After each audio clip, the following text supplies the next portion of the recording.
Hey everybody, I was going to welcome you and what have you, just getting set up, but hey, we got horn! Woo!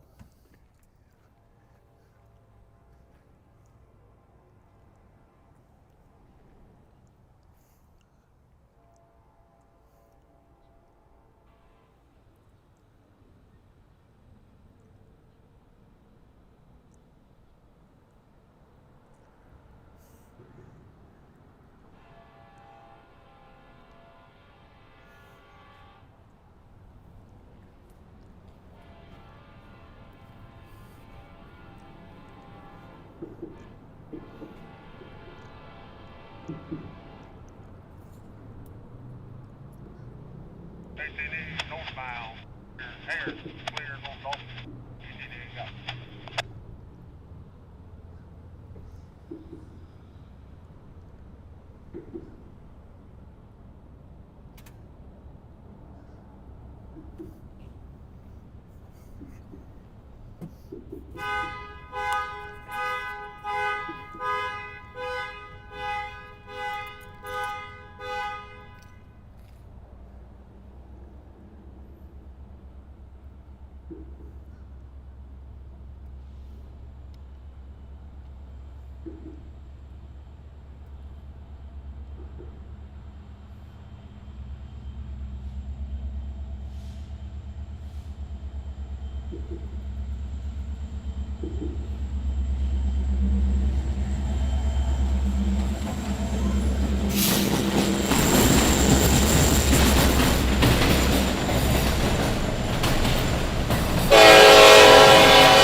I think that said Carso on that last car.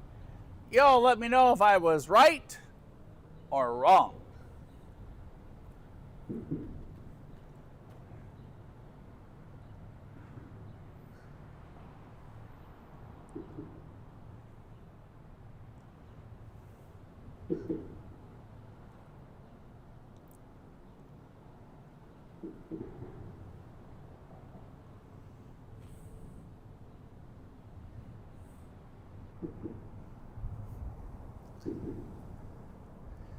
Well, Todd, send me a sign. Are we all good on our sound? Scanner's on green. We're on 00 and blue on the directional, and I'm on blue. Well, y'all, we had a sign failure. No honk, no horn, no whistle, no wave, not even a blink.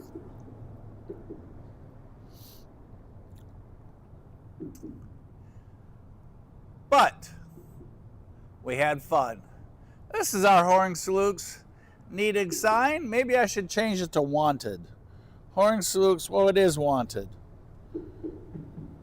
Used to be needed, now it's wanted. Maybe I should put appreciated. What do y'all think? Leave it the way it is or squeeze appreciated on there?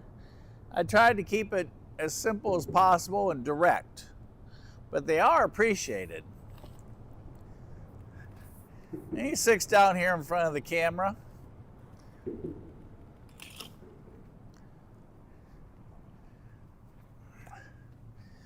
I think that one of those last cars said Carso, but y'all let me know.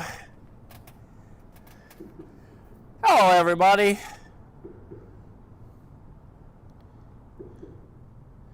Hello, Nate. How are you today? Todd, thanks for being back on this afternoon to help. Mama Bear, how are you, young lady? Good to see ya.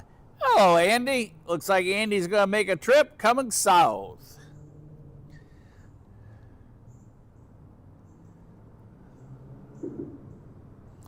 Big Green 67. IO25 has the C&O mullet leading today.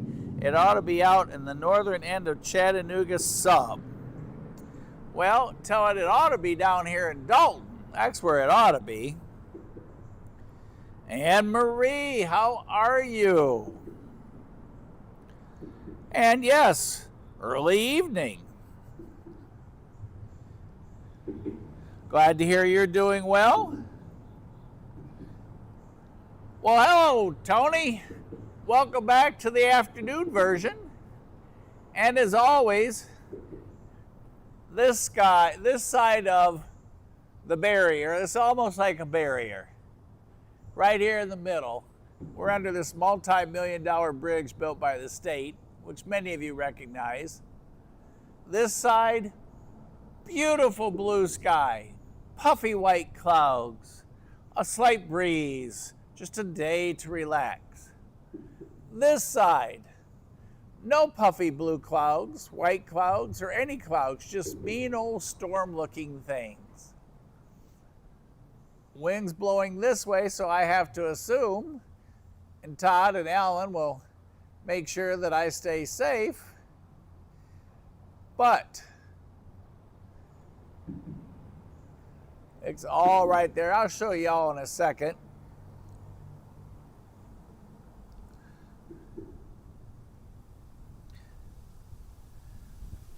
Hello, Andy. Whoa, that wind's picking up. Woo! Well, that's never a good thing. Hello, Billy. All right, Todd says we're good.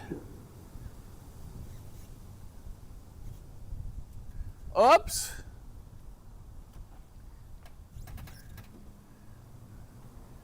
The wind's blowing so hard it just changed the direction of the camera. Here, I'll give you an idea what we're looking at.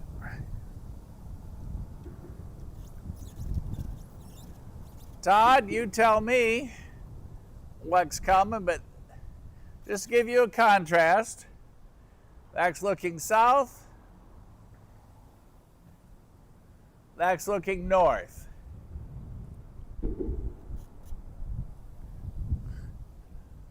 That's looking east.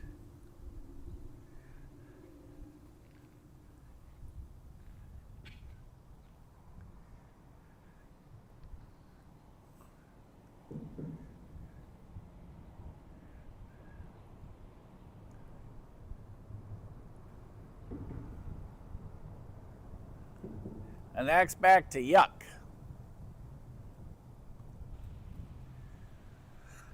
Double yuck to be exact. You can hear that wind. Whoo! It's a blowing.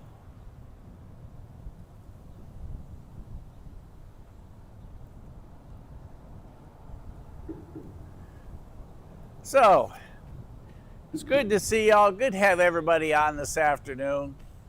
Always great to hang out with y'all. I got 2 more things to do. By the way, Casey had to go to Florida.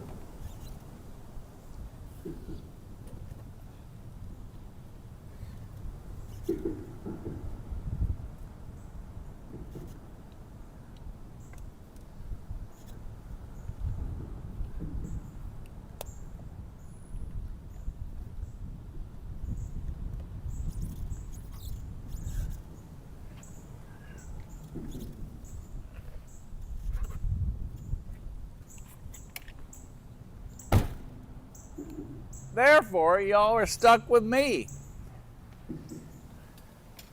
Now, I know many of you have submissions set in, and they're all protected and safe.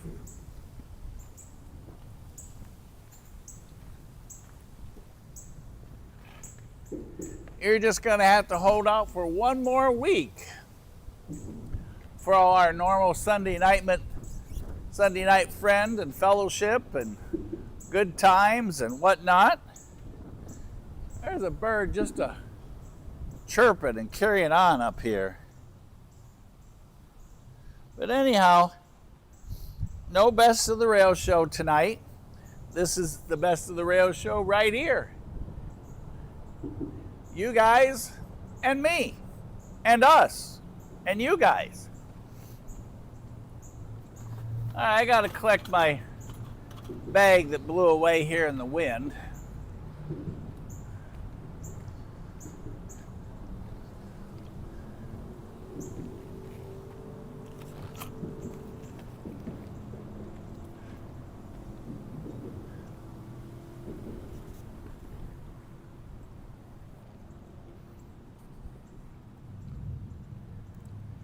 And yes, if you can hear it, that is in fact thunder. That's not my stomach because I just had lunch. A little extra trash here on the ground we'll grab while we're doing this. As it's another rainy day in Georgia. I know, that's a big surprise. Our handy fingers picker-upper thing.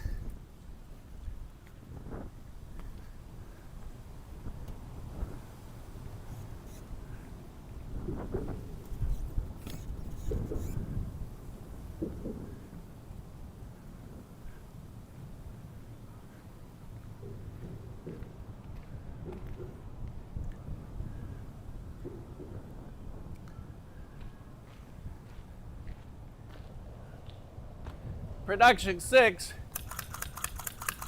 carries a pair of picker-uppers, if you can see them, so we can clean up the neighborhood wherever we go, effortlessly.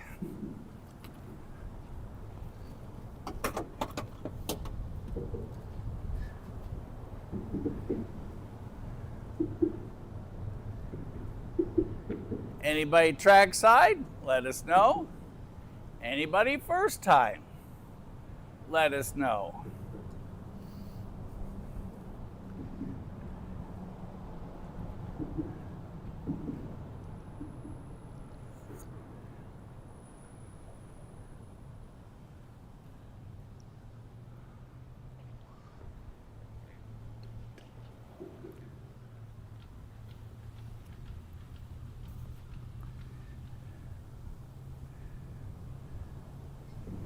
As y'all watch that storm, I'm sure Todd's sending me notices. Well, there the sign blew over. There's a surprise.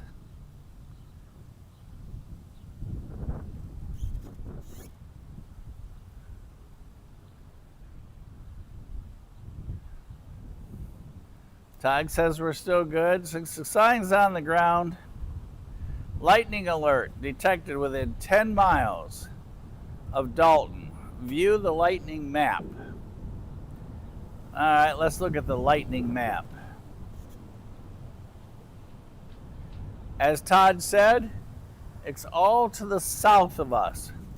Not very far south, and up by Murphy, down by Gainesville, Canton. Ho! Hey!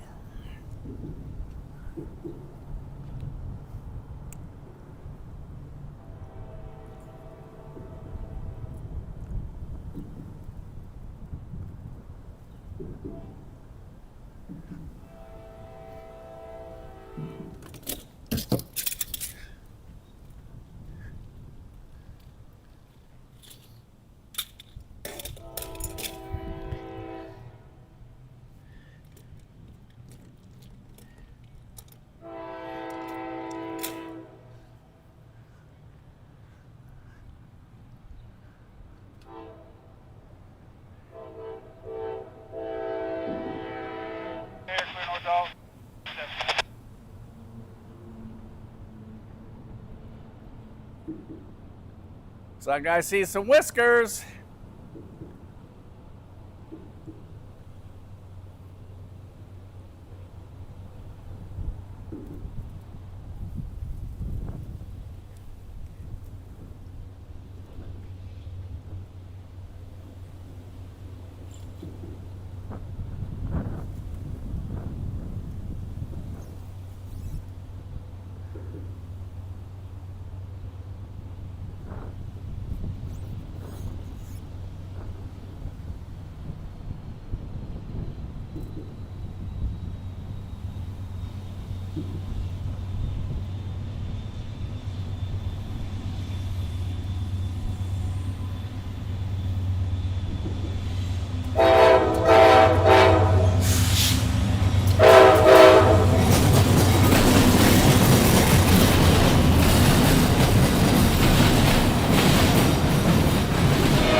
Ah, wind is so strong, it's blowing the camera.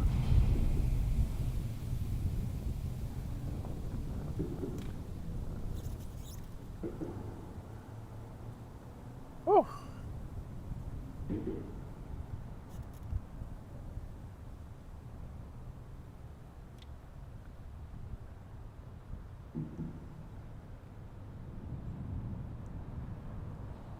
Wonder if we get to see a little lightning.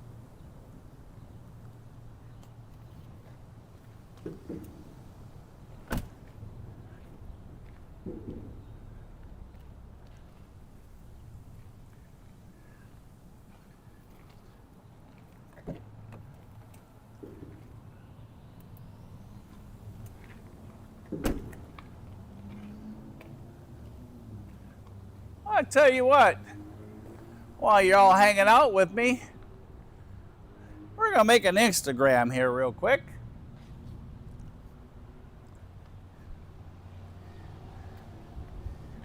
What they call your story.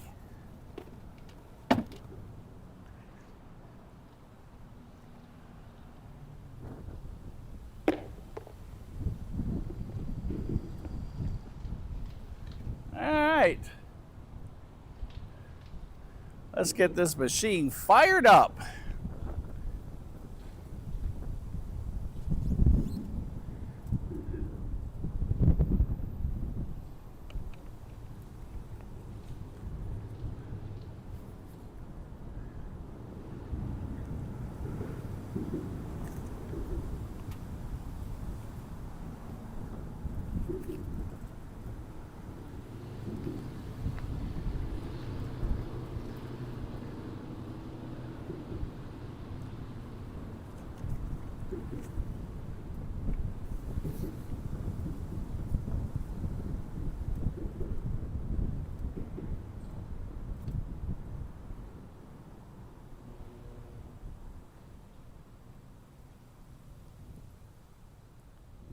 Hello everyone, it's Sunday and we are live trackside in Dalton. Make sure that you join us here at Control Point North Dalton. Just click the link in our bio to join and you'll be hanging out with us live right here from Production Unit 6. See you at the next crossing.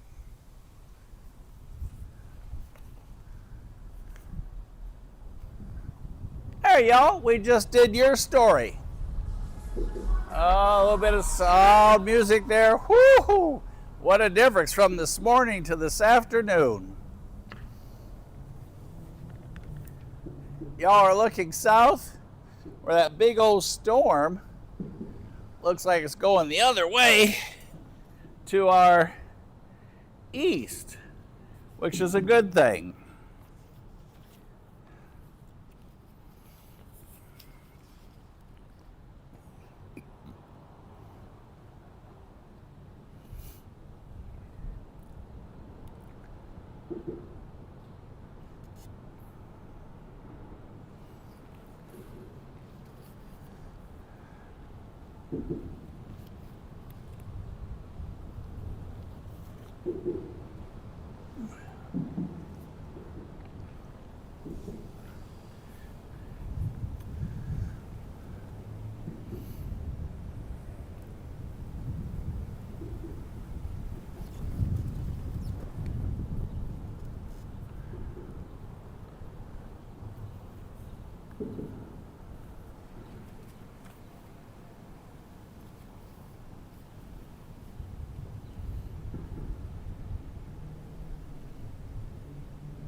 Is it a skipper key? Oh, thank you. Oh. Hey, it all tastes the same. You want a real chair? Come on. Let me finish this and I'll get it for you.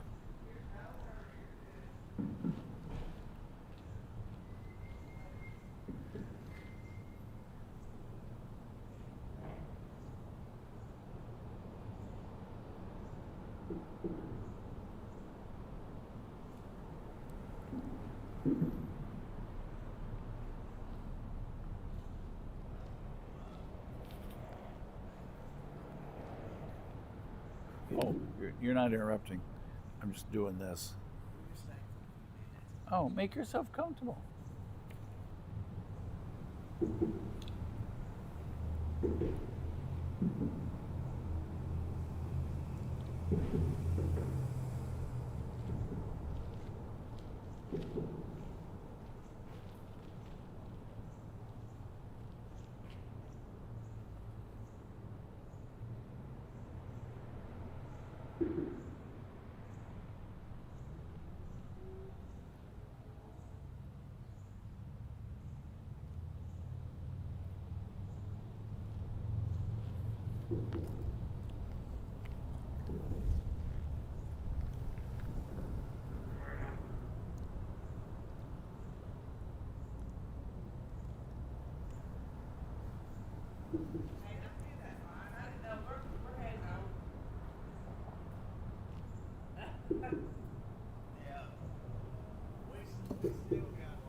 So no chair. Okay, thanks.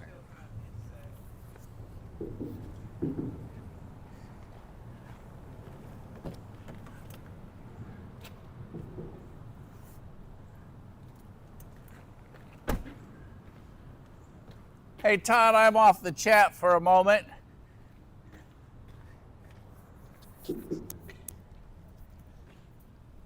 I'll be back in a moment. Y'all stay out of trouble. Listen to that scanner for me. And Todd, if you need me, catch me on the phone.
AC to M5408.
All right, Cumberland Plateau.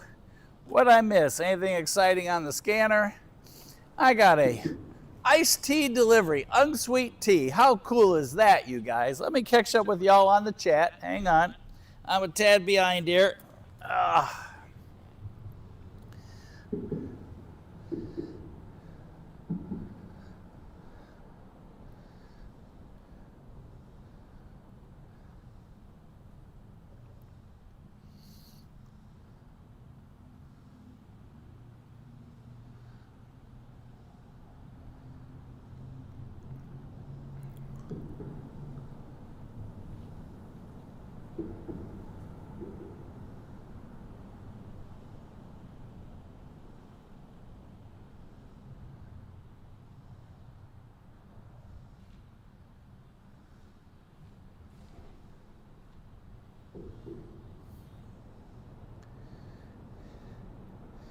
All right, anybody trackside while I catch up with what all I've missed? And for those of you that just jumping on, Casey had to go to Florida. So, no best of the rail show, but for all of you that have submissions in this week, you're good. We've got them. They're not going anywhere. We will be back next Sunday. But until then, you've got me here at Control Point North Dalton. You got Brady back at the studio. And you've got, oh, I got all dirty somehow. Oh, my orange shirt. Ay, ay, ay. And you got Todd up on the Cumberland Plateau hanging out with Patches. Big Green 67.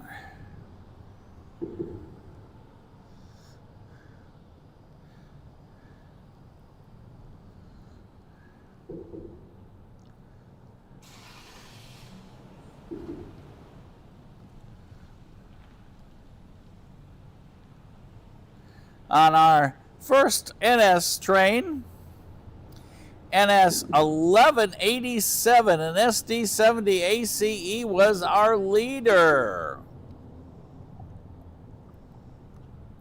Mid DPU 4136 and ACM 44C6M.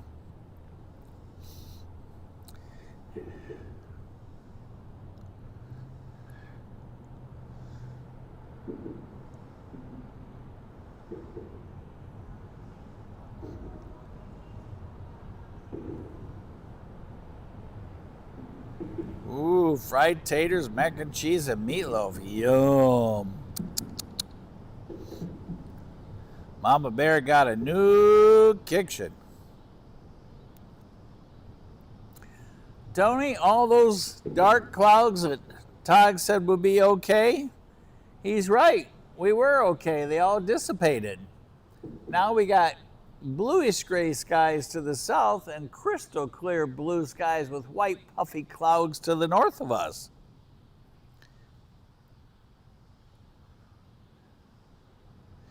Our second train, our leader, NS 4149 and AC44C6M, lashed up with NS 3626 and ET44AC.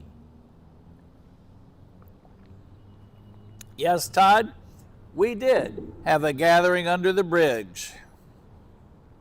Hello, Mr. Sperling. Good to see you. No best of the rails tonight, Mr. Chuck. Casey got called to Florida and will not be back today. Or if it is, he'll be back in the wee hours of the day.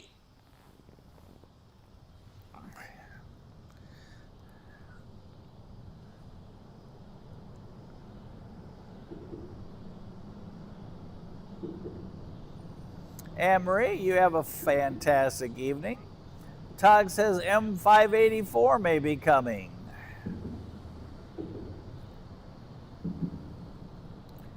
We take one, we take all trains. We're happy to have whatever train wants to visit with us. Who's trackside tonight? Anybody hanging out on the tracks with us tonight? What are y'all up to on this fine Sunday evening? August 9th, 2026, and I say that because this is a live event. There's no editing. What you see is what happened. We don't take any parts of it out. You are rail fanning just like I am. I'm sitting here, you're sitting wherever. I can't make a sandwich, you can. We're watching Llama Vision over on the side of the building and chatting with you guys.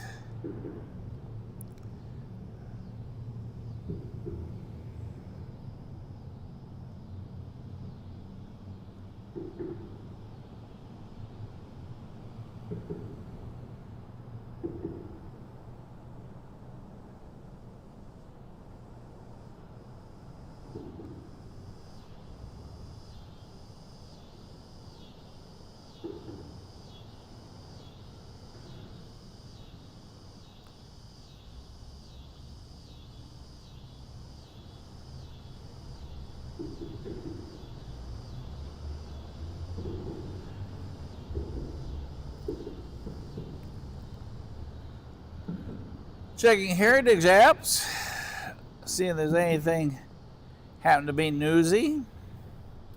NS4001 2 hours ago was on the TVRM cam.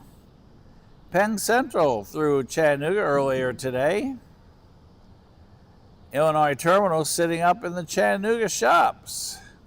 Lady Liberty came into Chattanooga today. Bridgeport sending us a YN2 on a grain train. Stevenson going west, a BNSF war bonnet. Won't see that one for sure. New York Central just 34 minutes ago was in Atlanta going north. Chesapeake in Ohio 44 minutes ago, Smyrna, Tennessee.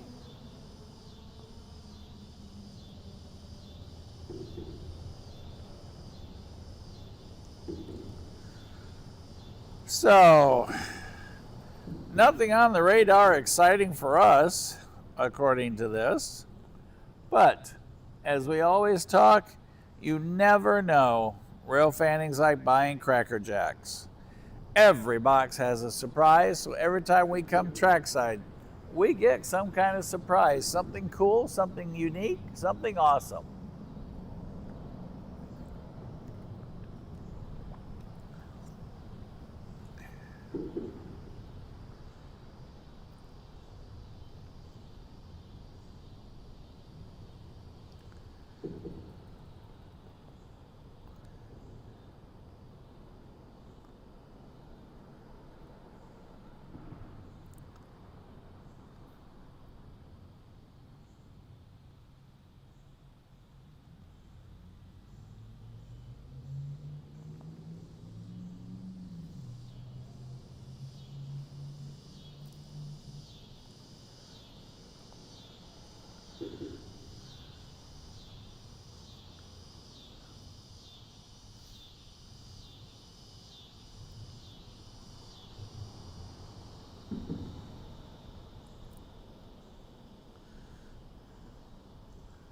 And once again, is anybody trackside? Crash, you on tonight? Alan, you on?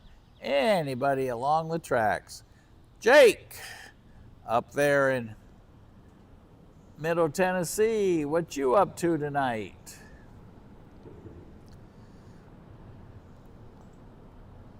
And John, if you're on down in Somerville, let me know. Send me a signal.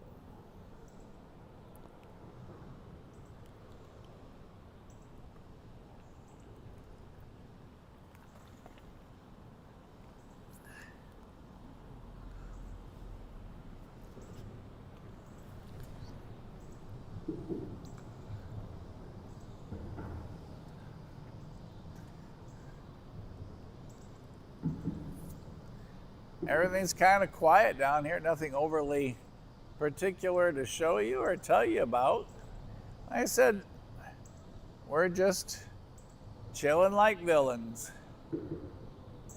There's Todd's pink van over there on the far right-hand side. You are currently looking south towards Atlanta. Here on the Atlanta North District, we're at the 40-mile post, and we're about the 99.1 or 2 for the CSX W&A sub. You can see some cars down there on the sidings. Those cars on the right are on the Norfolk Southern siding, and the cars on your left are on the CSX siding. Where you see red over red, that's the CSX signal post. And where you see red over red over red, that is the NS southbound signal post. And then these two right in front of us, the one on your left is northbound for NS. The one on your right is northbound for CSX.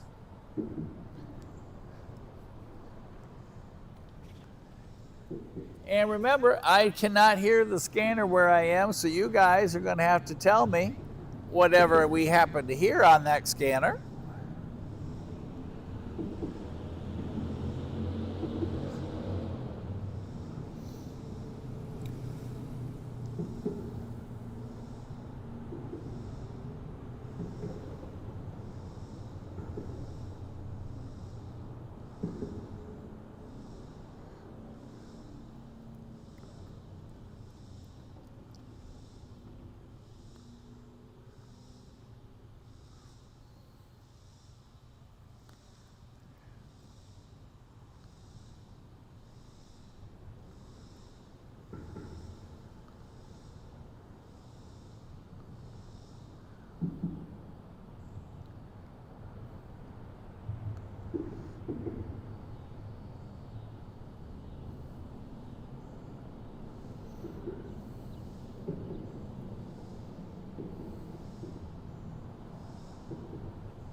Well, look what we got.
Time to move the horn salute sign to the other side.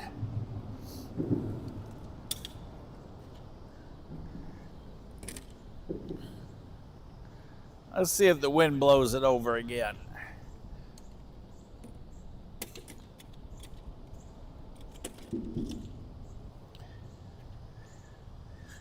That poor whiteboard has gone through a lot of abuse.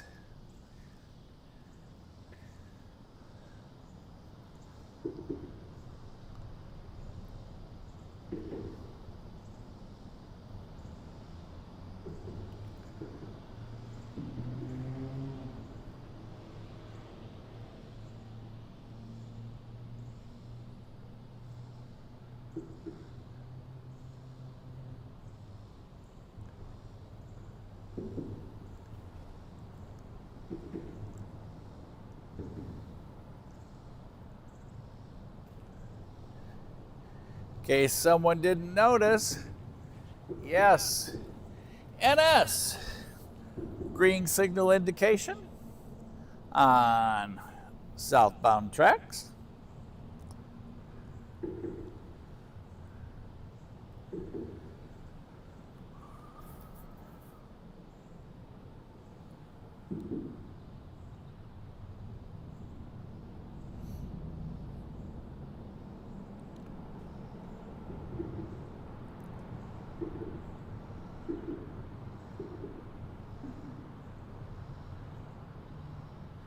Penn Central went through here earlier today through Dalton, is all the way up in Rockwood, Tennessee already on NS 224.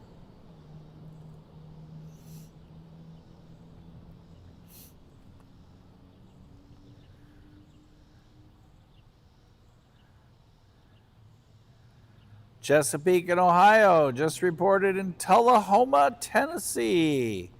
I-025.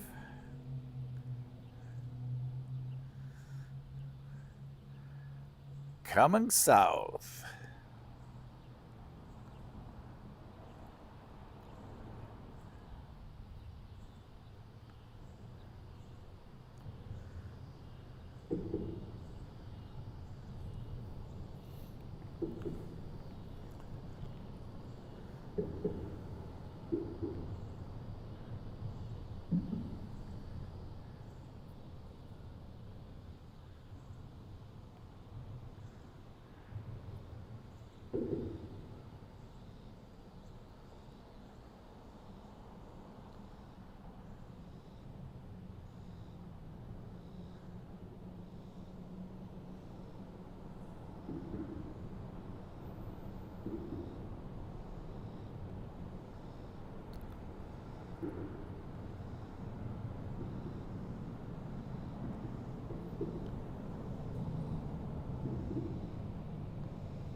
Well, hello, Ken C7YNY. How are ya?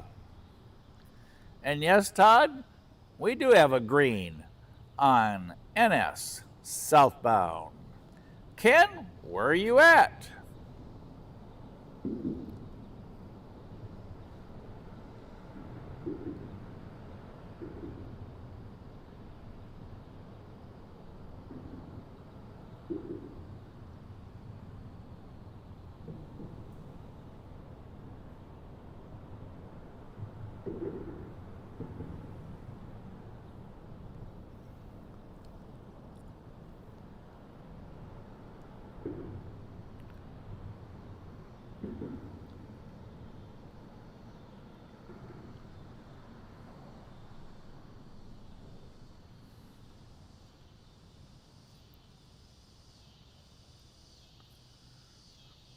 Everybody, don't forget, pound that like button. It helps the channel. And all of you that are new, don't forget to subscribe. And for those of you that watch this in the future, remember, leave us a comment.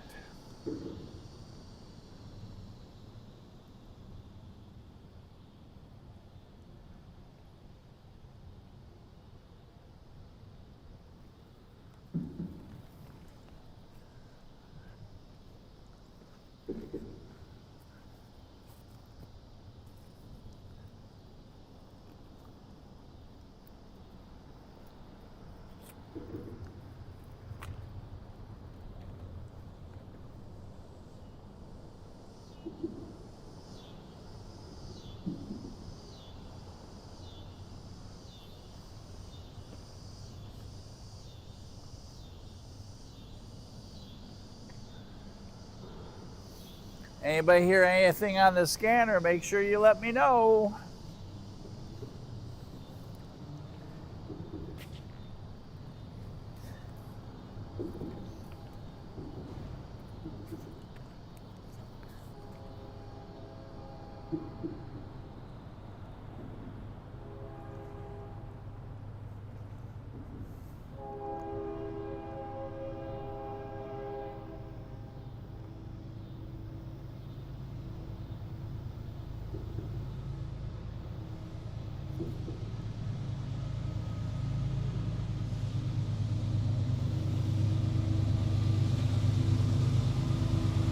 Up down and clear. Is anyone out?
Forward, you guys.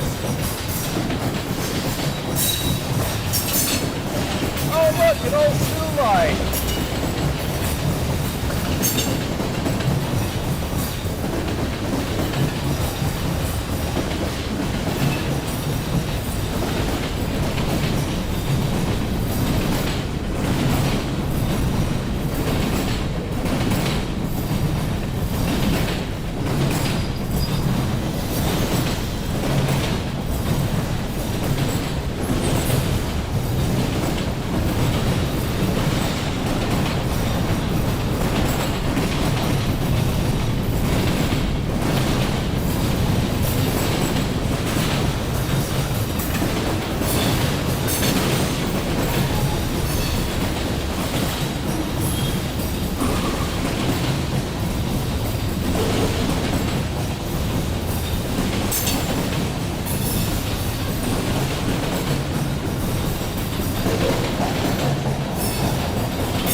Hiya. How's it going? Another day in paradise.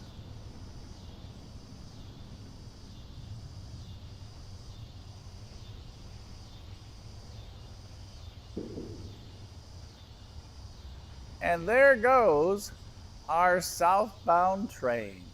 Andy's here, the other Andy. We had two Andys today. He's got his decibel meter with us. The sound under the bridge is at 90.1 if I read it right. Maybe we can measure a couple horn salutes and see just how loud they are. Set you up your chair and be comfortable.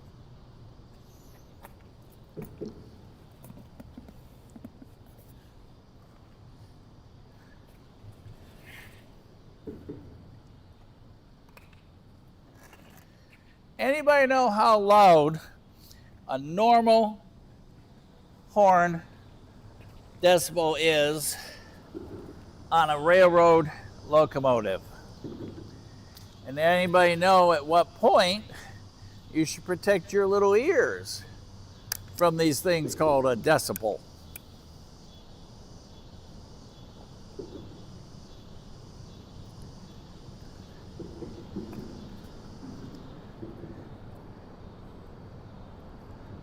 We're going to have hearing class 101, y'all.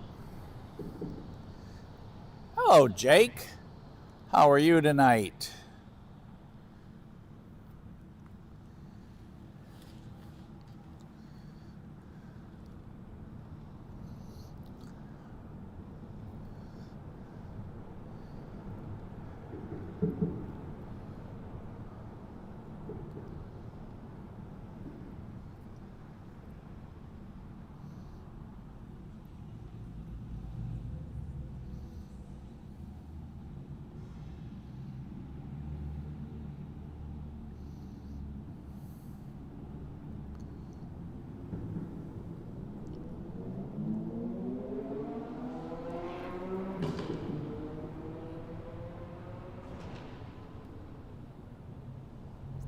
By the way, how many of you guys are going to Spencer for the big event with all the 250 locomotive displays? Oh, I see the flies are in the vicinity, biting little fellas.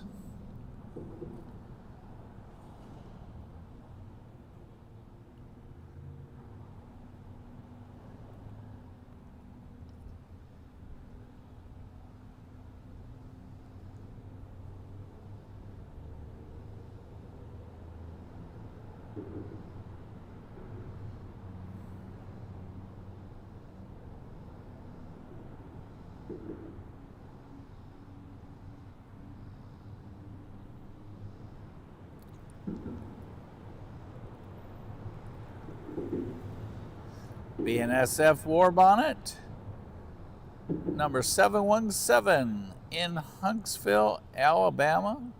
Currently on train number W63 for those of you over there in Huntsville Way.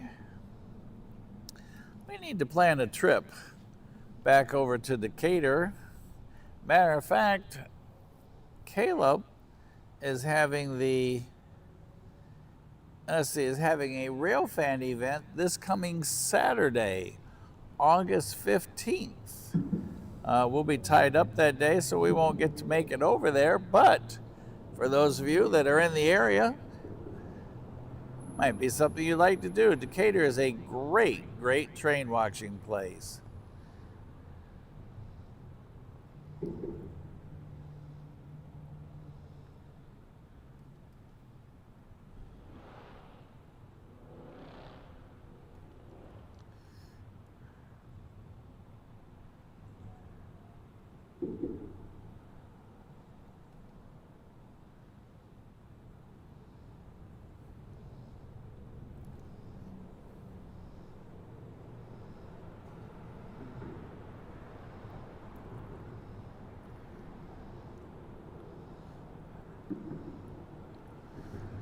New York.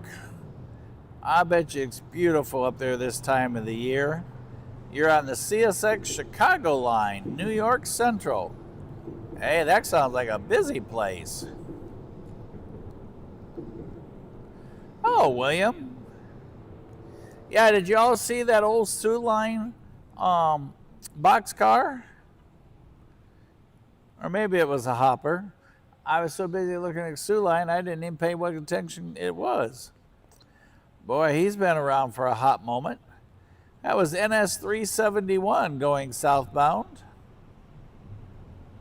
And yes, this is Dalton, Georgia, where 80% of the world's carpet and flooring is made within 25 miles of where Andy and I are sitting right now. Hello, Leanne. You're never late because the party never ends. Oh, I didn't know that the world's largest yard sale started. I thought it was next weekend. William, I got both eyes open. That's why I put Andy closer to the bushes so he'd go first.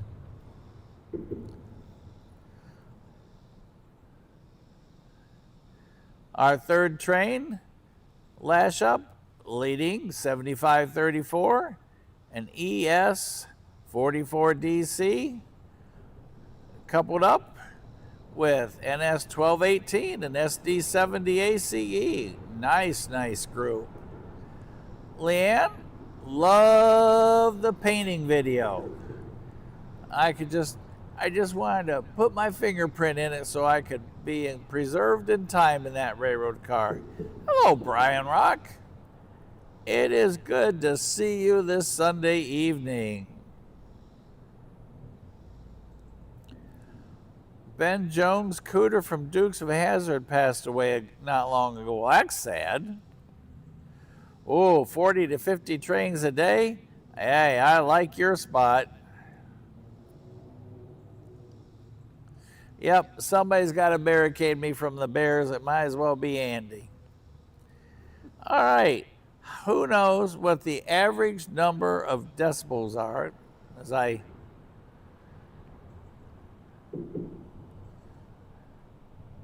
as I move into the frontier of how loud is it for the human ear? First of all, for those of you wondering, what is a decibel? dB, for the marking, measures the level of quantity relative to a reference level on a logar, an L-O-G-A-R, let's see, I'm trying to figure out how to pronounce this. I'll just spell it. An L-O-G-A-R-I-T-H-M-I-C scale. It is mostly commonly used for sound intensity or sound pressure. In everyday terms, how loud sound is. Well, gee, why didn't we just say that in the first place? Make it easy for me. For sound, a 10 dB increase represents a tenfold increase in sound power. Though it does not necessarily sound 10 times louder to human hearing, decibels are also used for signal strength, electrical gain and loss, and similar engineering engineering measurements. So that's what a decibel is. It's measuring how loud something is. So, now that we've figured that,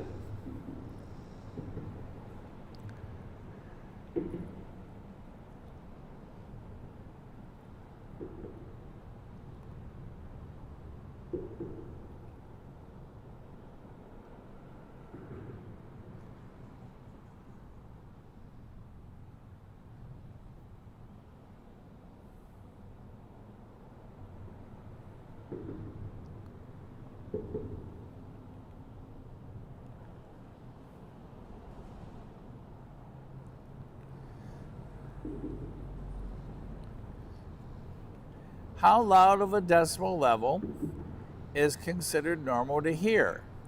It says for hearing ability, normal generally means being able to detect very soft sounds at about 0 to 20 or 25. And for everyday sound exposure, ordinary conversation is roughly at 60 to 70 decibels, which is considered safe. Sounds at or below 70 are unlikely to cause hearing loss, even with long exposure when repeated over time on a prolonged exposure to that. Now, at 85 dBA or louder, your hearing can be damaged. Well, underneath our big umbrella, sitting here in the wide open space, we were at 90.1? Yeah. We were at 90.1. Well, that's not good. Next time you say something to me, you guys, I may have to go, huh? Busy traffic, long equipment, and some rail yard areas are often 80 to 90 dBA plus. Hearing protection is a good idea around anything 85 and up. Hence, that's why I wear earmuffs. After that one train rang my bell that lasted for days. All right. Now, let's see. Let me jump over to you guys. Let me see what y'all have to say on this before I go to the next subject. Uh-oh, I erased you. There you are. Brian Rock Rail fan, see you later.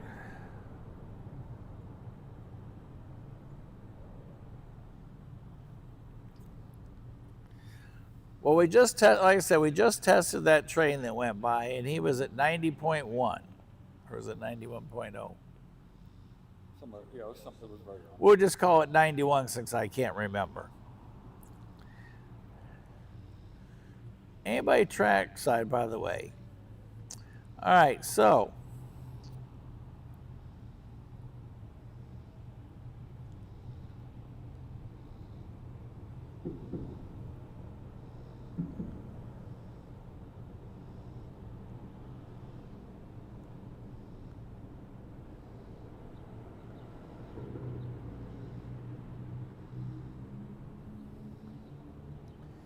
we have asked Perplexity, what is the average train horn decibel level?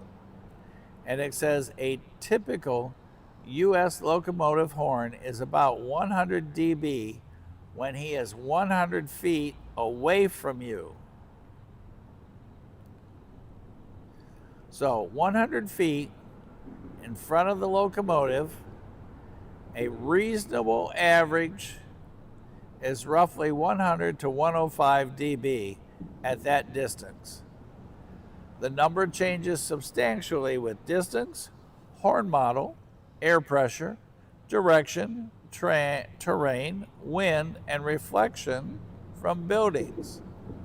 Near the locomotive, the sound can be far higher. So use hearing protection around active equipment and avoid assuming a close range reading is comparable with the regulated 100-foot measurement. So Andy's going to volunteer himself to stretch his arm out here by the camera on the next train, and if we get a horn salute, or as that train starts blowing for the crossing, both of them when they go northbound have crossings about a block up from us, we're going to compare just how loud this gets. And Mom and Dad, this will give you an idea why tomorrow you want to go get for your kids shooter muffs. That's what I use. $17.50. That's what I spent for mine. And let me tell you, it makes a massive difference. Just think, where we're standing right here, rail fanning, 20, 30 feet away from the track, and it's 90 decibels. No wonder when Mrs. S says, take the trash out or get the mail, I go, huh? It's not my fault. I've been along these trains too much.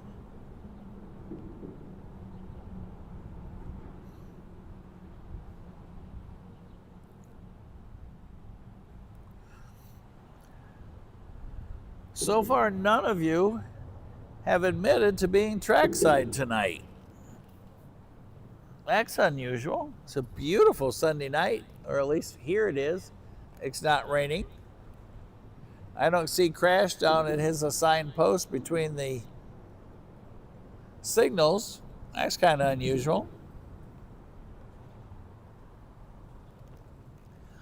I left Rocky some apples the other night, And so far it looks like of the 6 apples,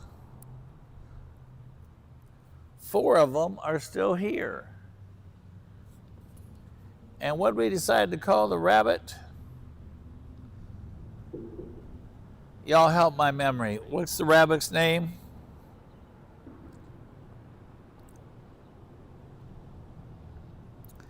Ken? I try it. Sometimes I get away with it. Sometimes I don't.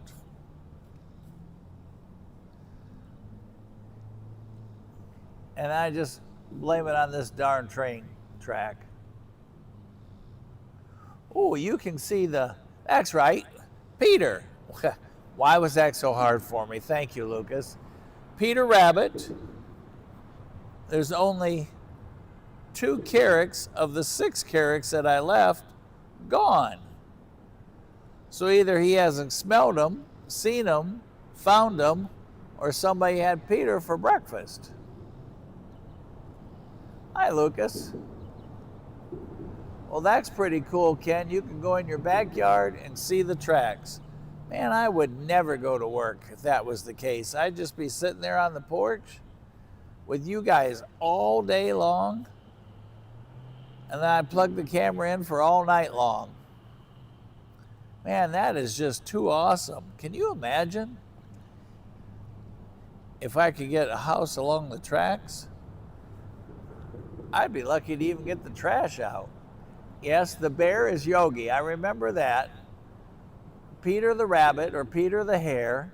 Foxy the fox. Thank you X for the memory, for the help there. So the fox that we see is Foxy. The rabbit we see is Peter. The bear is Yogi, although we haven't seen him recently. Matter of fact, we've only seen him once. I would think he'd wait till nighttime to come out, head for his favorite trash can. Wonder how he crawls up into these big old green trash cans and then gets out. He must be awfully athletic. And Rocky the raccoon. Rocky's slipping on the apples. Here or there, he doesn't like green ones. I'm not sure which is the problem.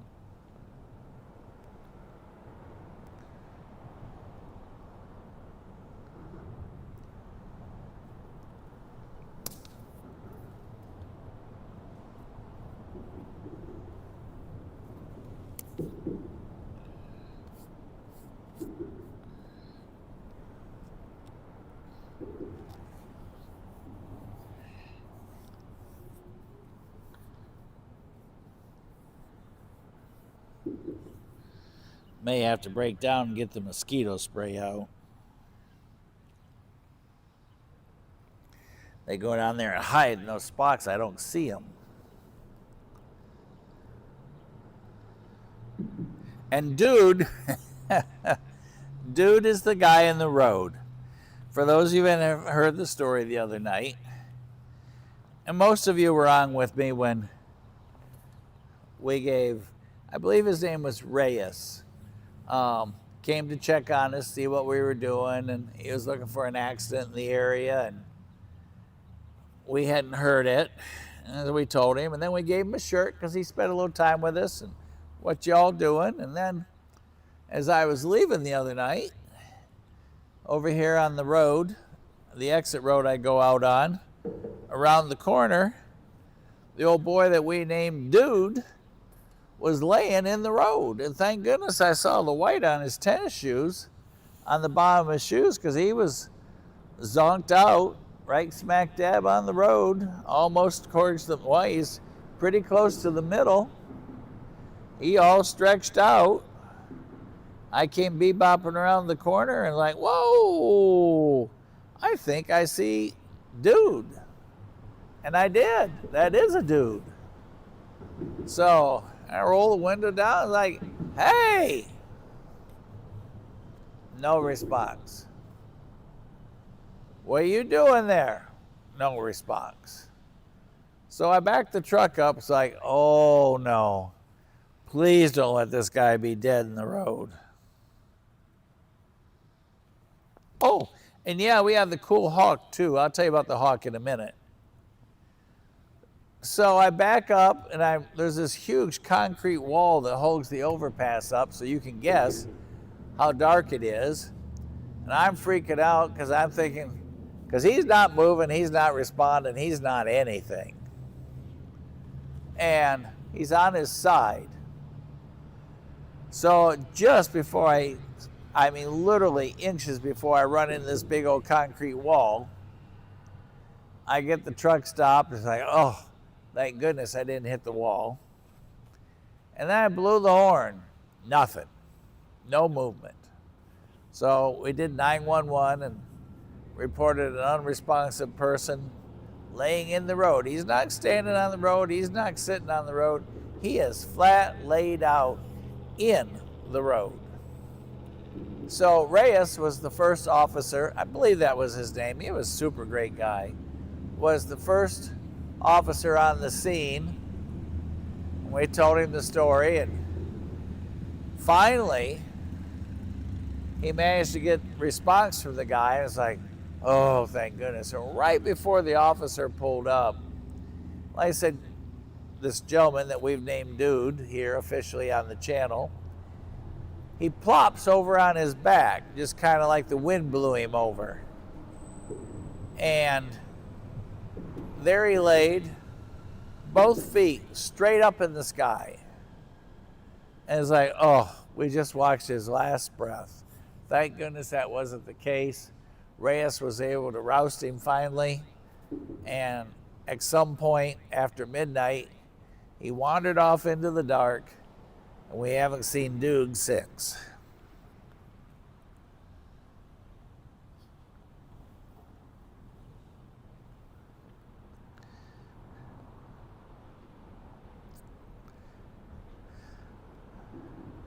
And the hawk that Lucas is talking about was a Cooper hawk.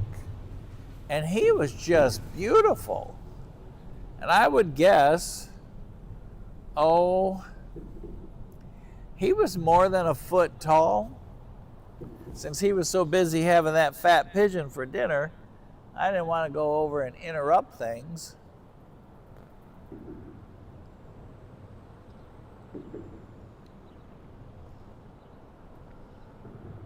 And he depulked that pigeon and everything and got him ready for dinner, and then hauled him off into the sunset for a hawk feast right over there in the rocks. So no, I'm pretty sure it was a pigeon when I looked at the pictures. That was one beautiful. And then just Todd, when we got here today, as we were setting up, this beautiful gray, and I'm going to assume it was a hawk just from its body build and speed and look and agility and all those kind of things, went zipping underneath the umbrella here. And he was a light gray bird. He was just gorgeous. I haven't seen him. That's the first time. I haven't seen him back today. And all the pigeons are hiding. They came for a short amount of time. We had a train show up, and then they've been gone ever since.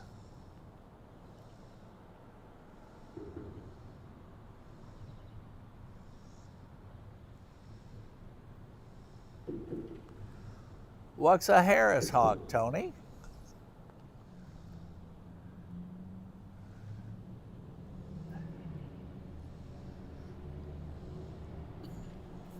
Now remember, the next train we get,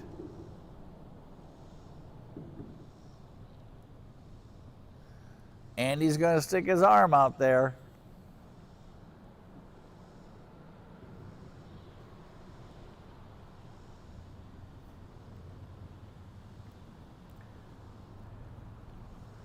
Ben the Hawk.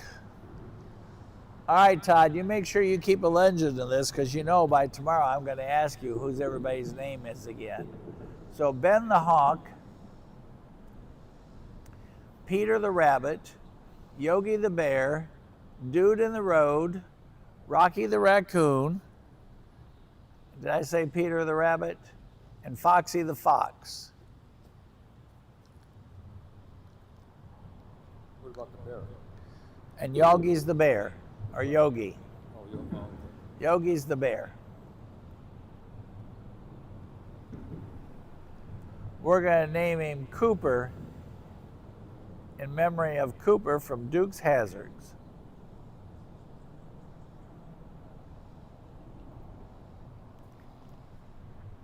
I don't think anybody said yet if anybody's trackside tonight.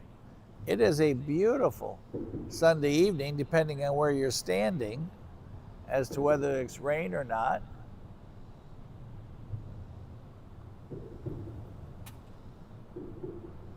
Oh, well, if we find a rat, well, actually, we've seen rats here before, but I didn't have the idea to name them. They all kind of look the same, but I haven't seen a rat in at least 3 weeks.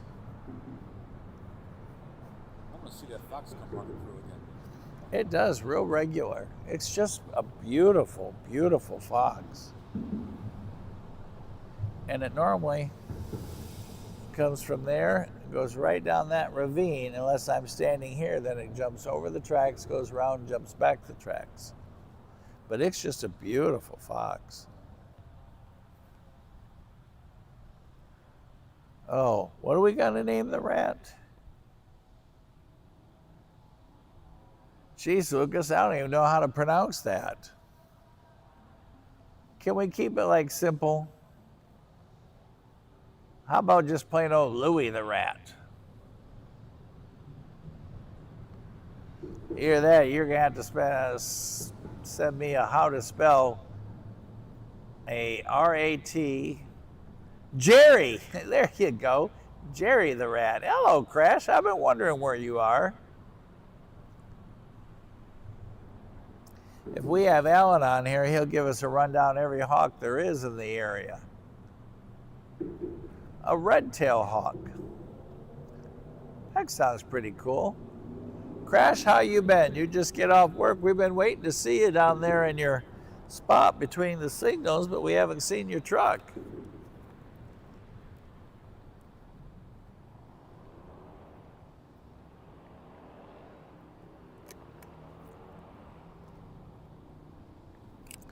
Somebody zipping down the street on their motorcycle.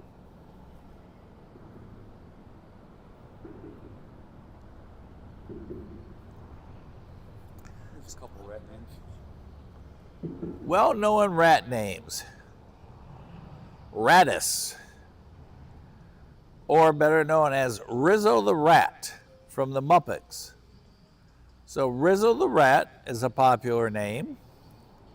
And other famous cartoon rats include Remy from Ratatouille. That's that one that you use, Lucas. And there's Roddy Street James from Flushed Away, unless it's Rhodey Street James, or Rhodey St. James. And Nicodemus from The Secret of NIMH. I have no idea what The Secret of NIMH is. Don't think I ever watched Flushed Away. And I'm not sure if I've ever seen Ratatouille. Not even sure I've seen Rizzo the Rat on the Muppets. I didn't know the Muppets had a rat. Yeah, I gotta get out more. I am way behind on rat knowledge. But I'm not behind on mosquito counts. Here's another one flying around in the area. He's just looking for a place to land.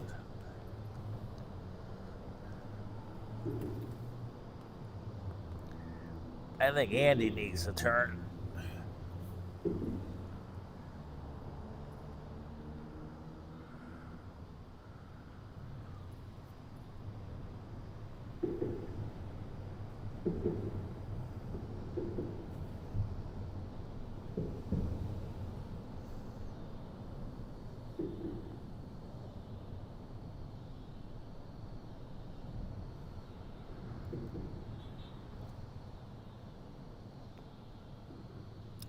There's somebody going up over the bridge to the south of us.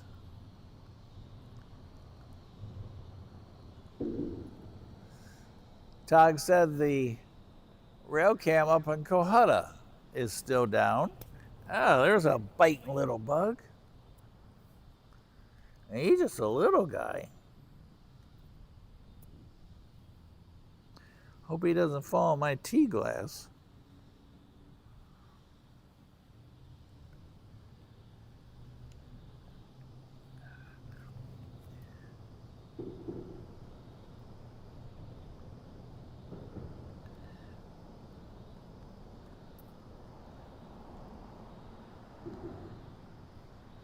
It's amazing how smart mosquitoes are, and they get in that one spot you can't see.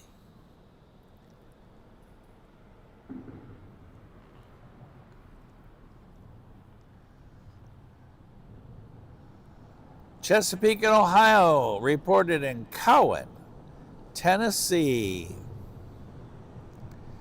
Tony, did you get to see it? It's on its way to Jacksonville, Florida.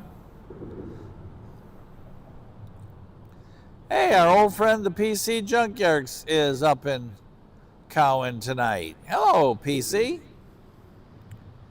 PC Junkyard.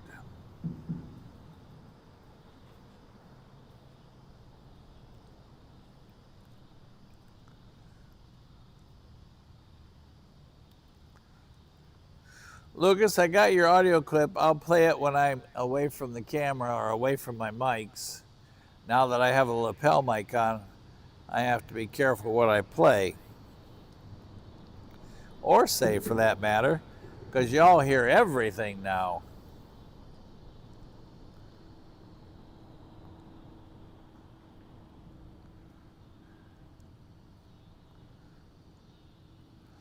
Jerry is not a rat's name. Uh-oh.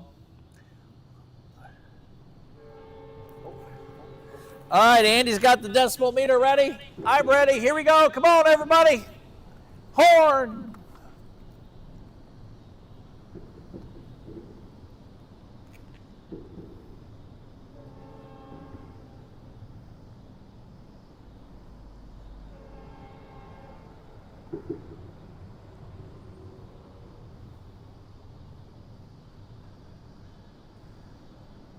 What do y'all think? NS or CSX?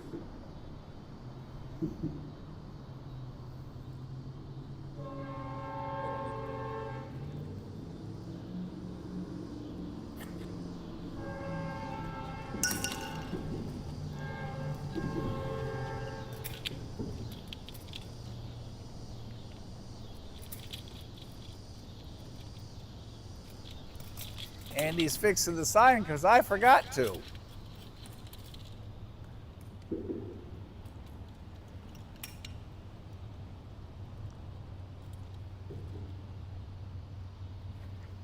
Oh, CSX it is.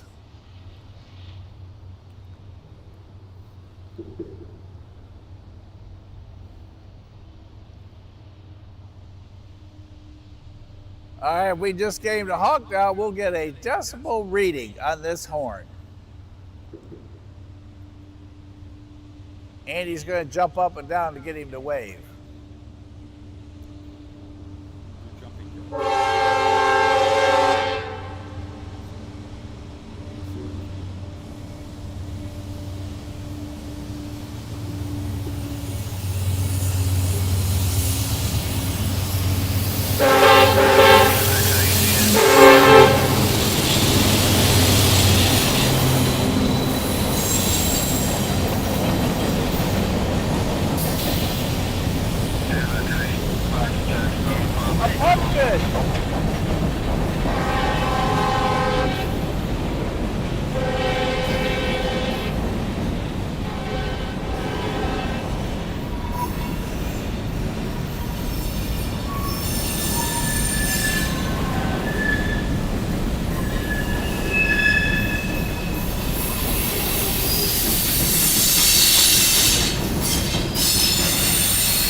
Too much glare, y'all. I'll show it to you after the train.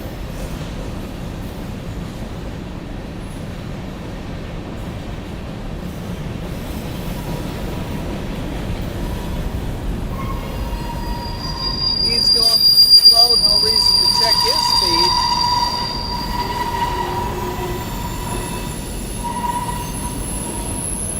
our train number? 9 cars.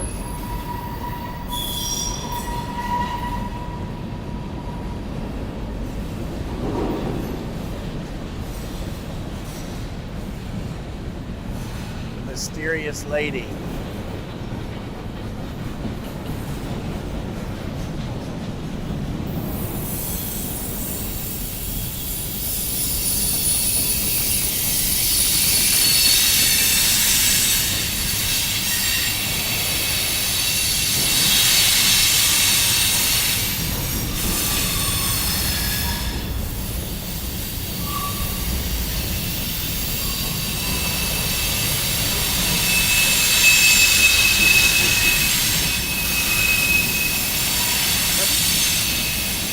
Check out the wheel squeal.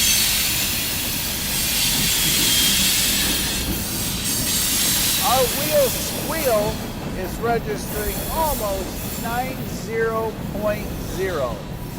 Bounces before between 76 and 90 just for the shear of those wheels against the rail. No wonder I say huh at home.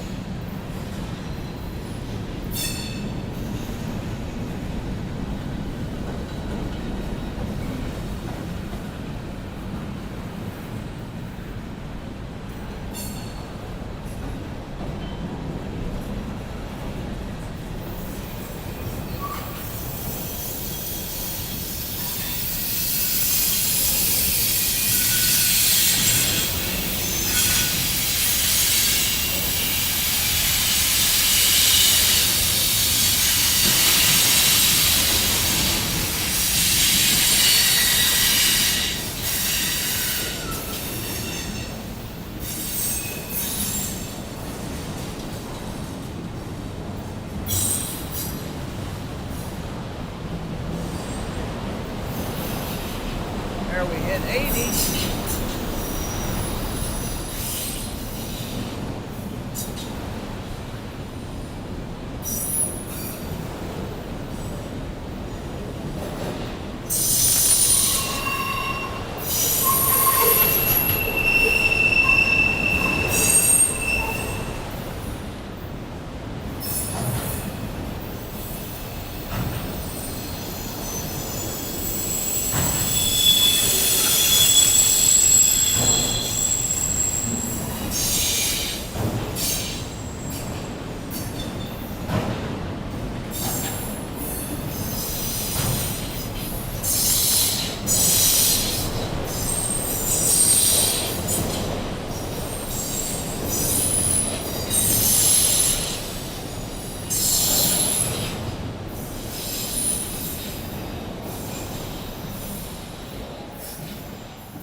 All right, let's see if we can get Andy to talk to y'all here.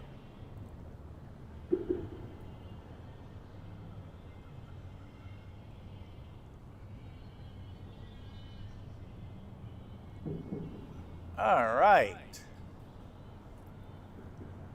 There's me, and there's Andy.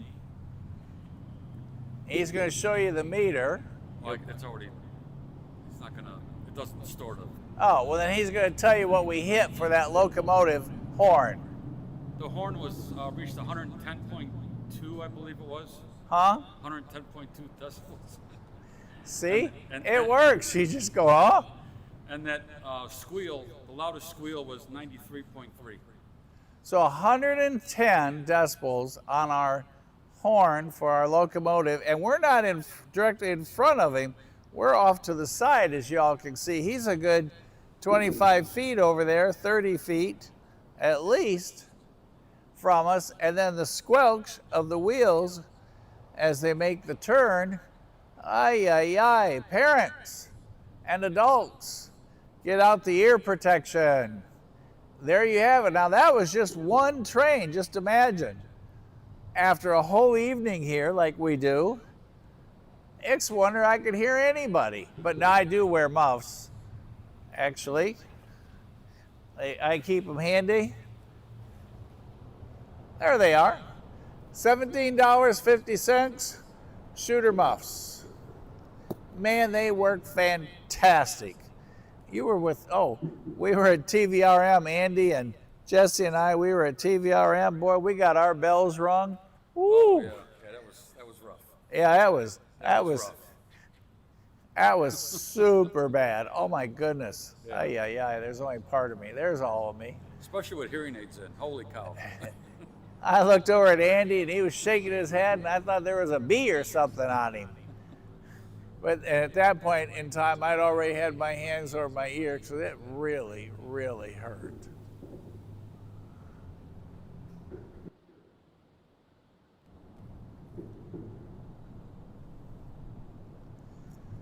There's one of two diamonds here.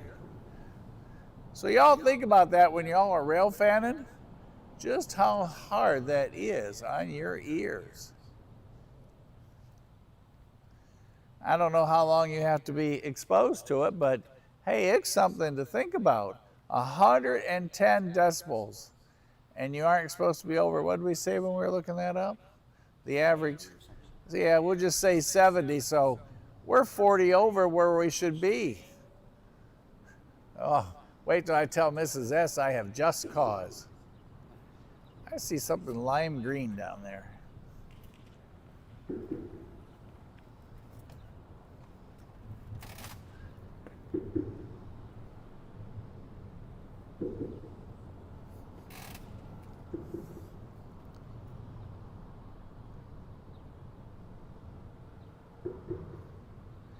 Well, that was our CSX train, northbound, headed towards the bird cam. Anybody know our train number? CSX northbound, anybody know our train number?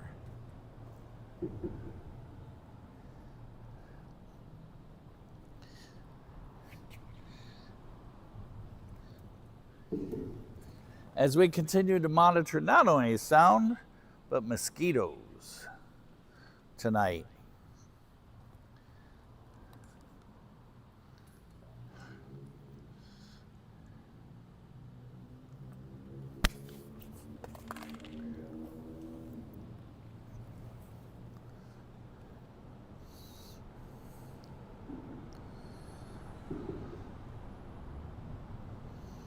That's right, Ken. What did you say? That's exactly what happens after a train goes through here. Lucas is going to see 1869 later tonight. Horn, you guys are right. Kind of just poof, there he was. Had no idea he was coming.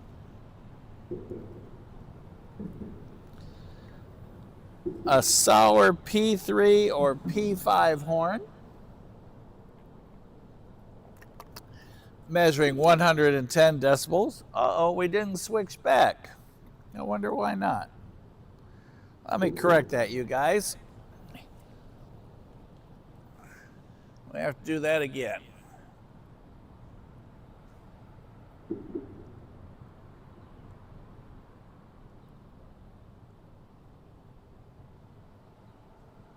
There. Now you're switched back.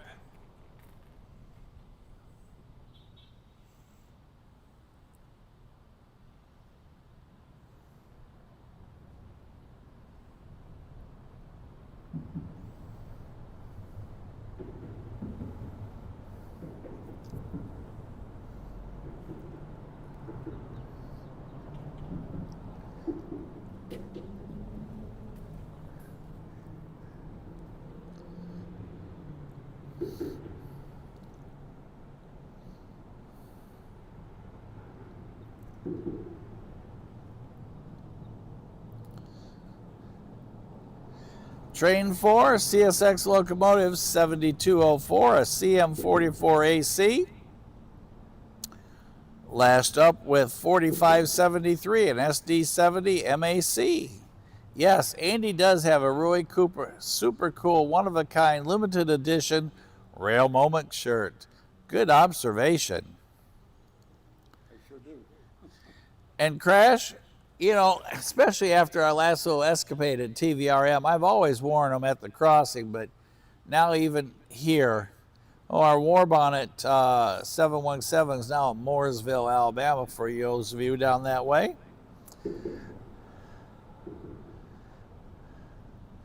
So, Crash is right.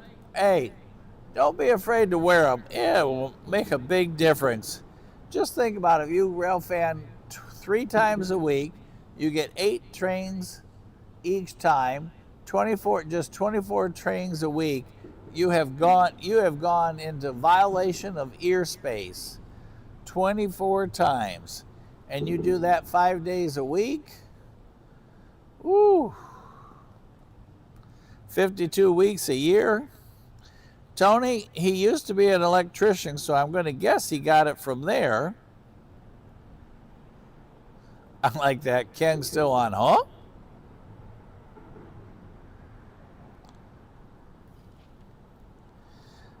And we all believe that was M584, our train number. Hello, Eugene. How are you tonight? How's Virginia? Dukes of Hazzard movie star Ben Jones Cooter Davenport passed away today. That's very sad. We had talked about it a little bit earlier. How old was he, Eugene? Crash got one at Northern Tool, Tony. You can buy a decibel reader at Northern Tool. Oh man, Tony, that's got to be super special for you. Ben Jones was his first celebrity that Tony ever met. And Crash is right. If you don't want to go out and spend the $17.50, buy the cheap earplugs.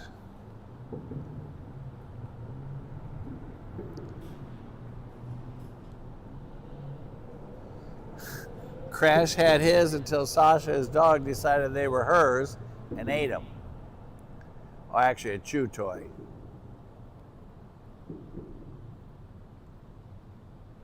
Oh, well, you know where he got it.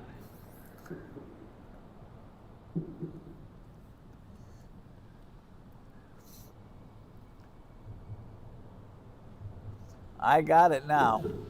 Took me a moment there, Crash, but I'm all straightened out. See, that's what happens when it's so loud. Not only do you not hear, you don't think right. You all continue to look south where we got a surprise there. We didn't know that train was coming until we never heard a single horn all the way from Middle Dalton this way. And the wind's even blowing towards us.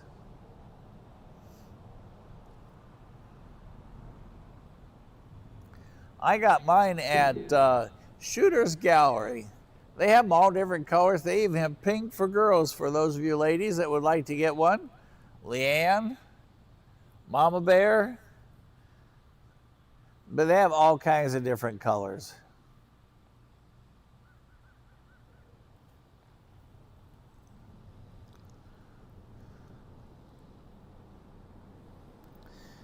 Are any of you going to make the trip up to see all the 250 locomotives? Anybody going to go up to Virginia for that? I think it's up to Spencer.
Don't forget, everybody, make sure anything you see cool this week, send your pictures in. Like I said, Best of the Rails will be back next Sunday. Casey had to travel to Florida today. He will be back by tomorrow. And the week of the 20th, Jesse and I are going to take a trip south. Going to do a Locust Grove and a Cordele trip,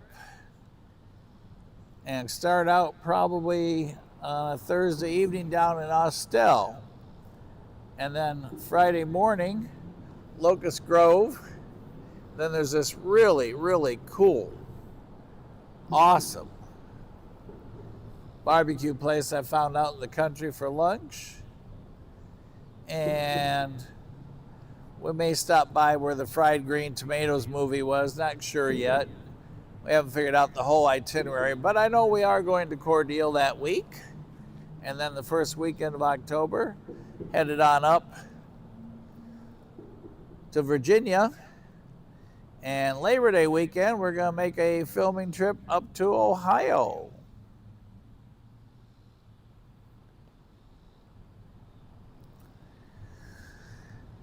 And I have to check my notes, but that one cool spot that I've been watching from Ohio, that's one of the places I want to stop. And we're going to go to Swanton, Ohio, and we're going to go to Wauseon, Ohio on that trip. And the Railroad Museum in Ohio, that'll be the week of Labor Day.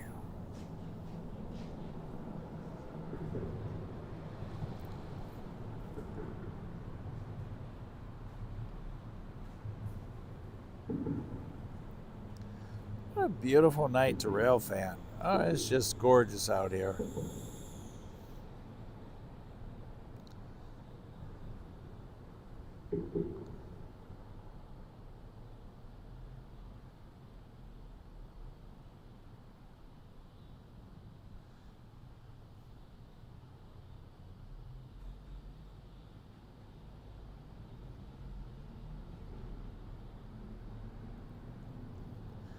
August 28th through the 30th. How many of you guys are going to make it up to Spencer for that big event?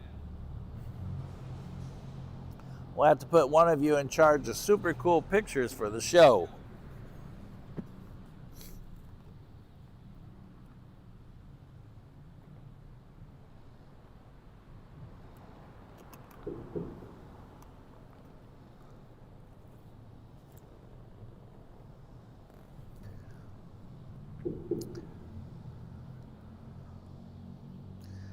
My stand broke, did it?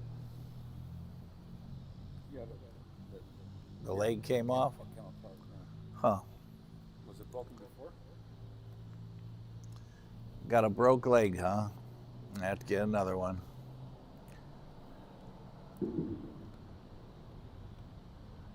We're talking about the pedestal that holds the Horn Salutes Wanted sign up. Has broken. Its leg, little leg, just flopping there like it got run over by a train. Poor thing.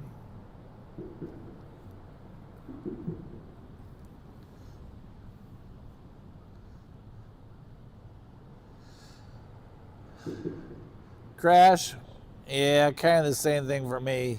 Spencer's a little bit of a haul from here, but I know one of you guys is going to go, so we're going to put somebody in charge of pictures from that event. Speaking of the work week, it starts back tomorrow morning again. Whoa! Andy jumps, I jump, everybody jumps.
Andy's ready on the meter.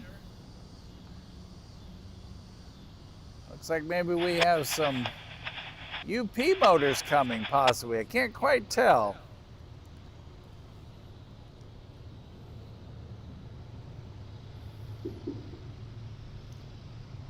Or maybe that's just the first set of cars. I see whiskers there on the front.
Not sure if everybody heard, but 95.9 on the decibel reading on that horn.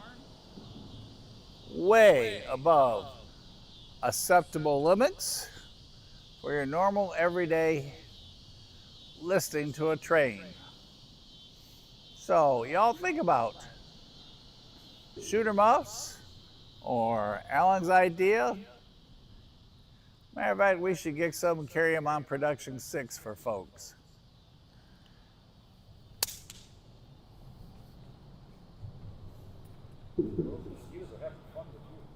Boy, are they ever.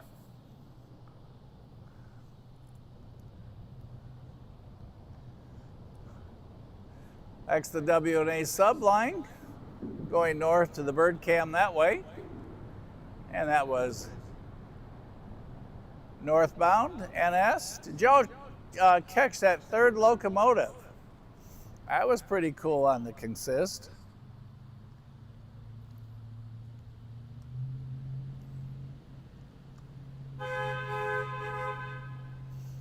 Horn salute from the other side of the track. That's pretty cool. Not a pigeon in sight tonight. They came by for a short moment and then they just all disappeared. They came together, they left together.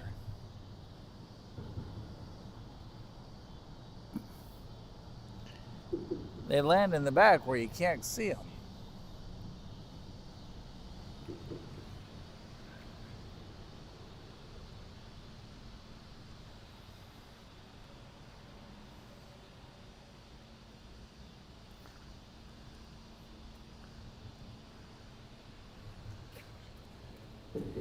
Todd, I don't think we've had a southbound yet, have we?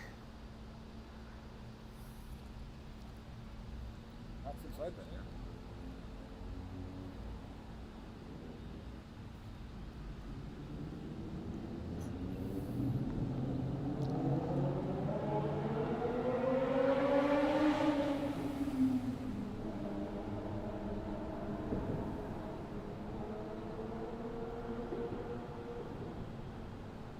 An SD60. Well, can you see all the cool stuff right here on Rail Moments? The old rail box cars, the smaller ones. And we are also your food channel of choice. Mama Bear can cook up some dinner, let me tell you. Mama Bear, I know it's over. Was there any left or did Colt eat it all? Andy and I were thinking about swinging by on the way by the new place on the way home. Y'all had a 2x0x1 NS today on the AGS with a great horn salute and a wave. He must want to come over for meatloaf too.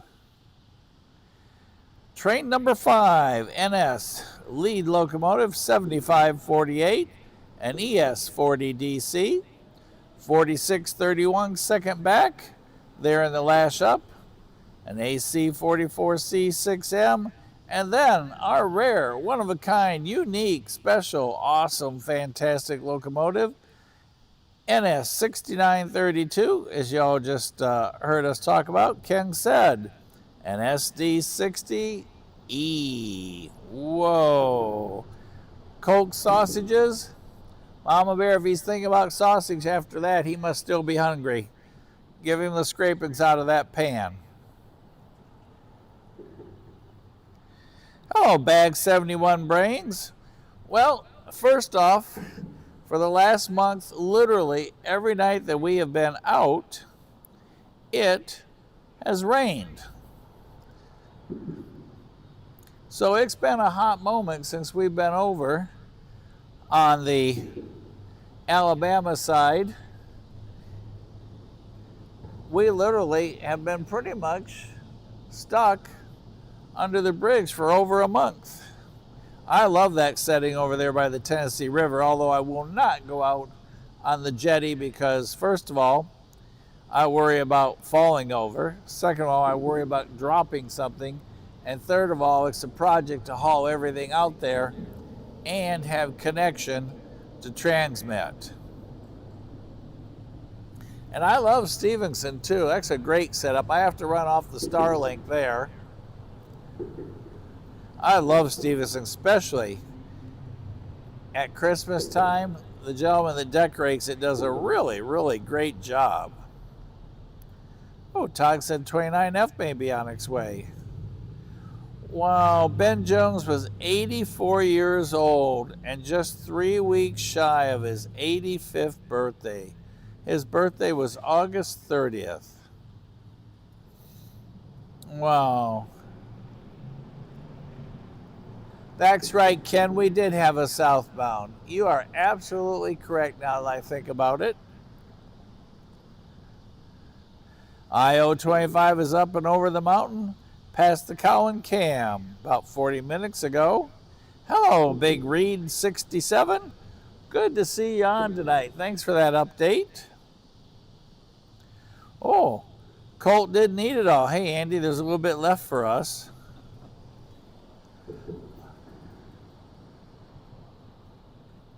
Crash, I had meatloaf Thursday at the office. We have a full functioning restaurant at our facility, and Thursdays, the lunch by the auction buys lunch for everybody.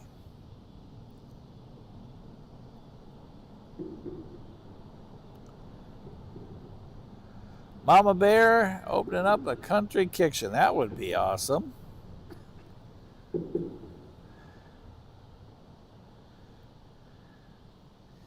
Tony, we need to figure out, although I know the calendar is just full with stuff going on, we have not had our Mexican breakfast yet.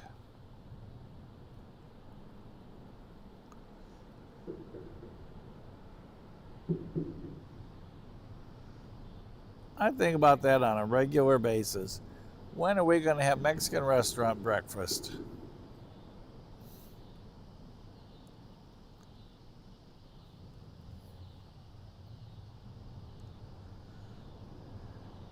For those of you just joining, on I-025 that they're talking about, Chesapeake and Ohio for CSX. Locomotive number 1869 is on that train.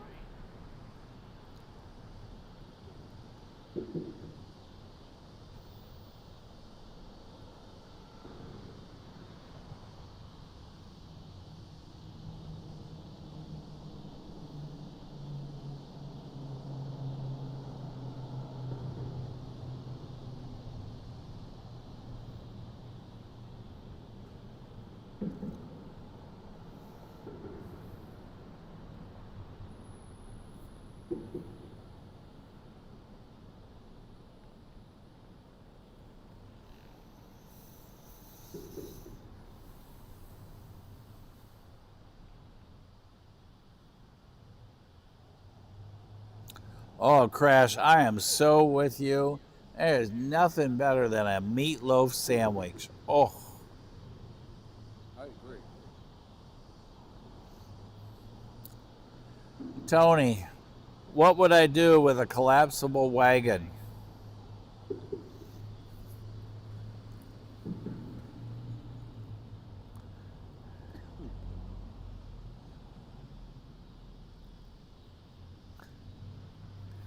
By the way, the second Saturday of November, Aiden has told us that the Railfan event will be down in Irondale that Saturday. Not sure what the date is, but the second Saturday of November, we're all going to go down there and hang out. Has Brian given us a date for the Fall Cow and Railfan event?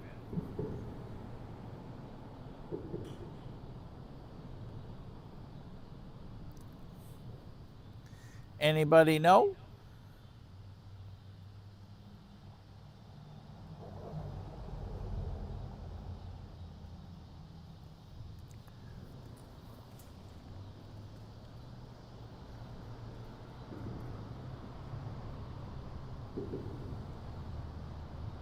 Just because it's a little quiet in the neighborhood, we're feeding some power up to the tablet that dropped down to hit a 20%. Camera's still doing fine, but the tablet that runs and coordinates all the sound and everything hit a 20% capacity. We used 80% already. Heat really zaps it. But we got portable power on it, and we're slowly rising up, but it also has to feed the current use. So we're still at, or we are currently at 24% on the tablet. As long as we keep power to it, the show stays on. We lose power there, y'all are gonna be having to talk to me with a rope and a can. Or we'll use some of these mosquitoes for messengers.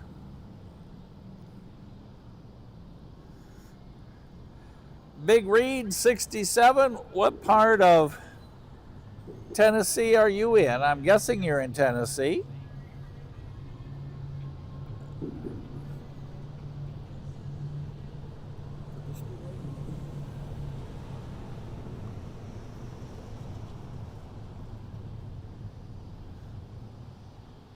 Next one he had. Underneath though. Oh, they do. They have the, Tony, we're talking about the Fall Heritage Festival. That's going to be September 18th to 20th this year. Yeah, they have a huge 2 or 3 day festival there. Like 200 vendors. It's a huge event.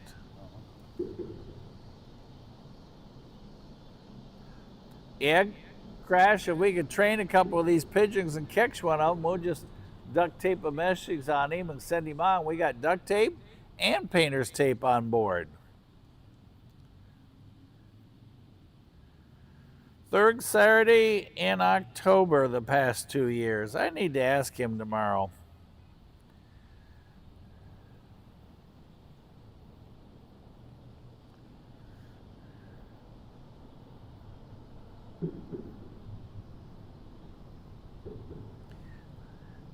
Nashville, huh, Big Reed? Do you hang out at, what is that, Moran Siding?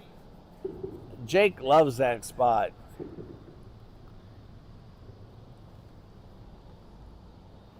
That's someplace else I need to go visit. I told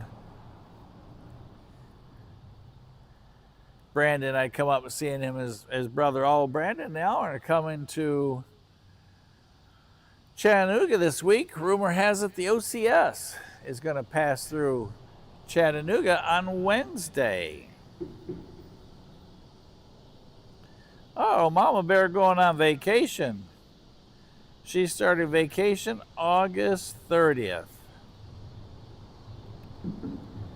I like that idea, Mama Bear.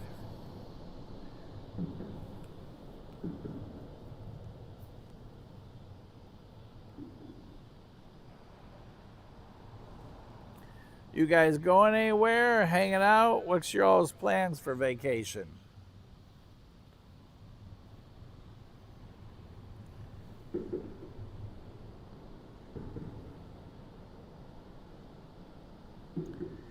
(1869) is now passing Stevenson. Thanks, Scott. So those of you chasing after it, 1869 is now through Stevenson. Thanks. How you been, Scott? What's new in your world?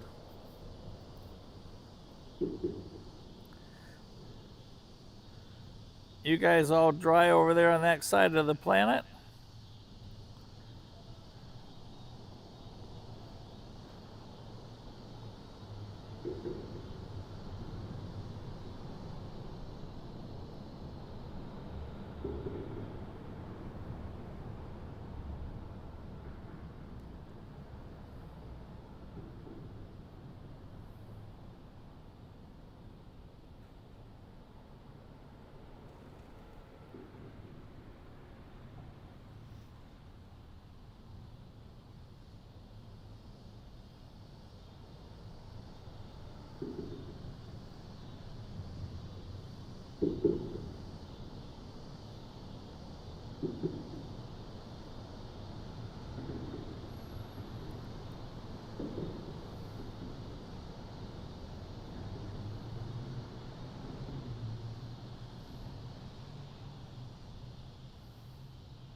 Do y'all hear the cicada? He just fired up over here in the tree.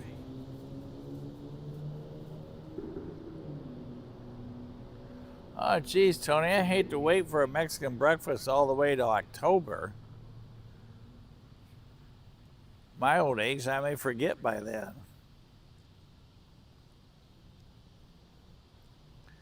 Man, the sky is all cleared up. We might even get lucky enough to have a sunset tonight for Mama Bear.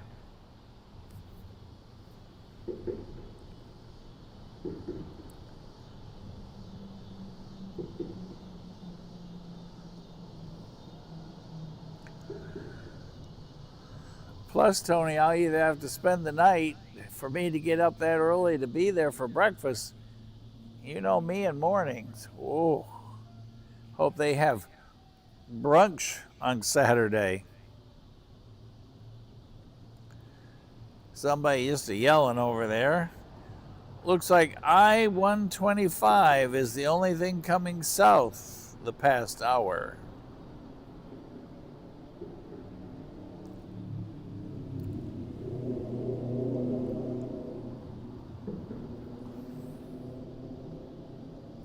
We haven't seen any of our wildlife critters tonight. The parade of animals is a little lacking.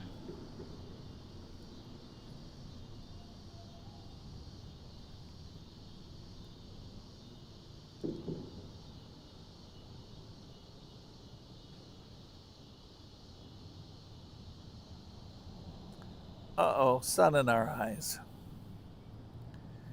Right between the building and the bridge. May have to adjust location.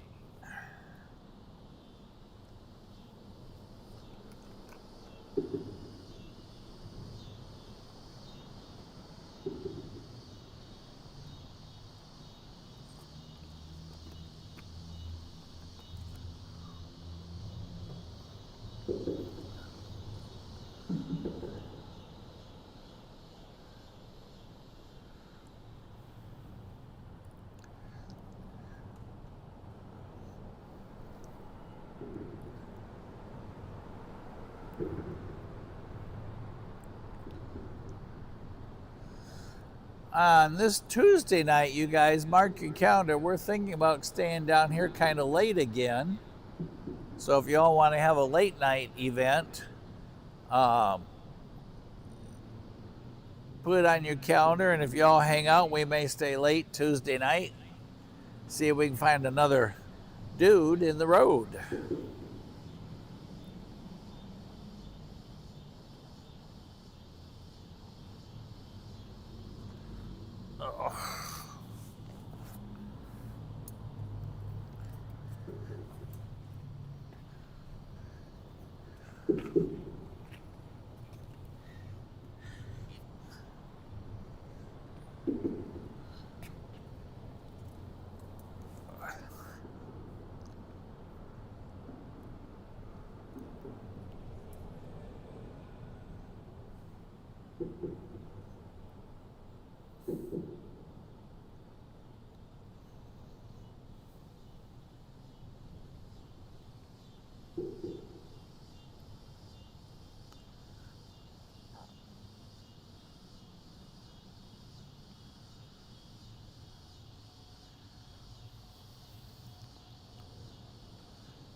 Which would you, I don't know if you guys can hear the cicadas, because the sound system that is predominant is directional, and right now y'all are looking to the south, and the cicadas are to the north of the camera. So you guys let me know, do you want to hear cicadas and look north, or would you prefer to stay on a south view and see the lights? Y'all let me know.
Wow, that's loud. I don't know how that guy can listen to that and drive.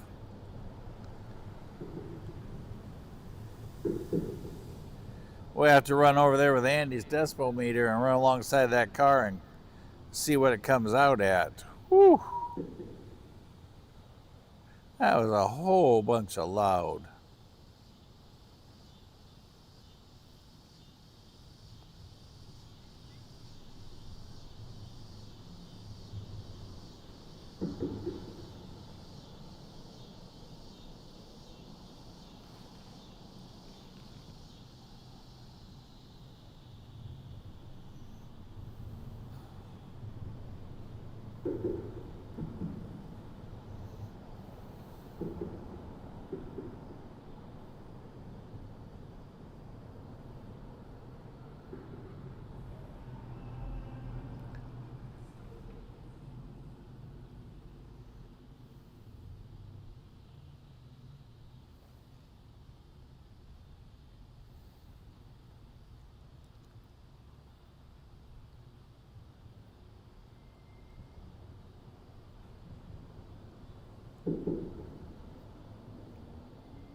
Todd, all those southbounds you keep seeing, I think that now they'd be here.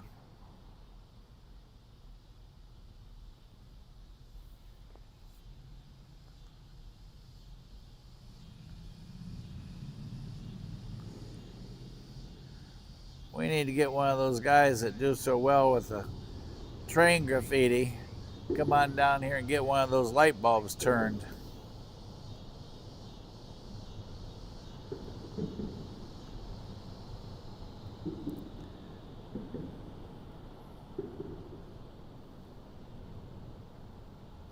For those of you just joining, we are hanging out, Andy and I, trackside at Control Point North Dalton.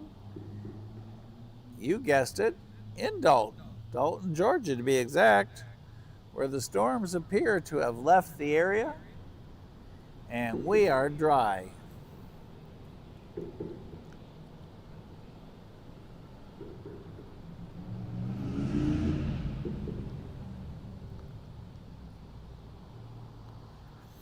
Everybody, 8:45 tonight is our plan to do the Bail Bob Bail thing.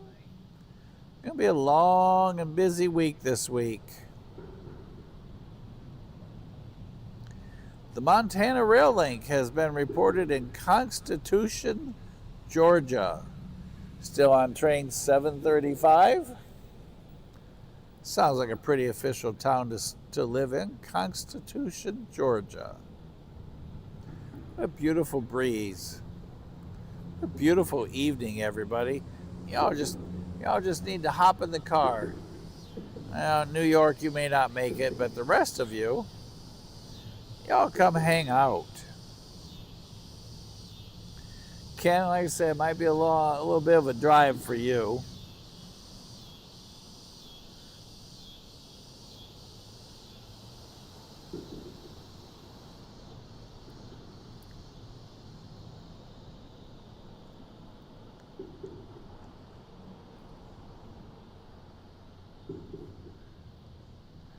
Mexican pancakes. All right, Todd, I give.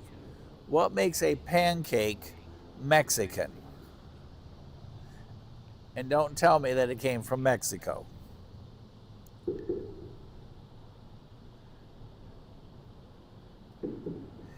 Yeah, Tony, the Heritage Festival with music is a huge problem, but I'm going to put you in charge of this mission.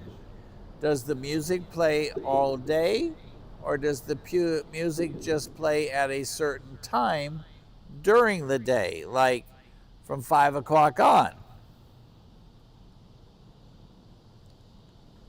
And Tony's right. If you have never subscribed to Rail Moments, now is the time. I really would like to go home at 3,000 today. We're just a couple short. Matter of fact, Todd might even send you some Mexican pancakes. How will you know when they get there? Because it will say product of Mexico from Todd.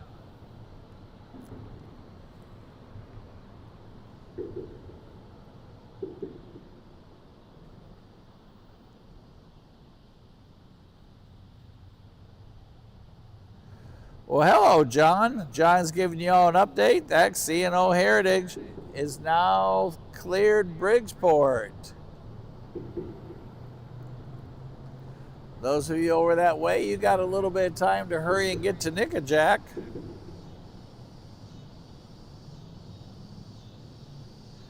Mexican pancakes are thicker and made with corn flour. Huh. So are they gritty like corn tortillas?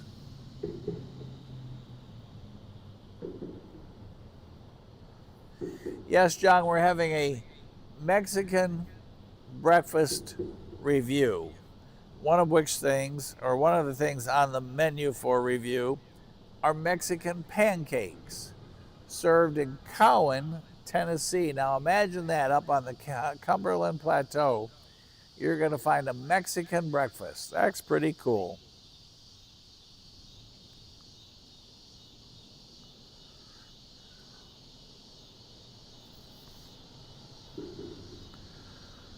I was just going to have cereal tonight, but now I'm wanting some cereal and pancakes.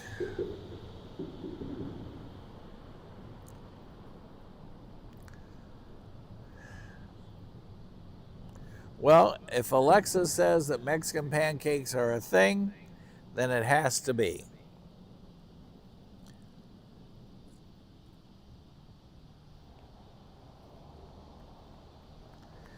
Todd, maybe we can look at the calendar and figure out a Mexican pancake day without having to wait all the way. I'll break the Starlink out and make some stops in No Service, Alabama. And we can experiment with Mexican Pancake Day right there in Cowan, around the corner from where the great big control room is up on the Cumberland Plateau that's full of knobs and buttons and levers and what have you. Salsa for syrup, huh? Whoa. That's different. Salsa syrup. I'll tell you what, Todd, I'll let you order them and I'll take a taste first.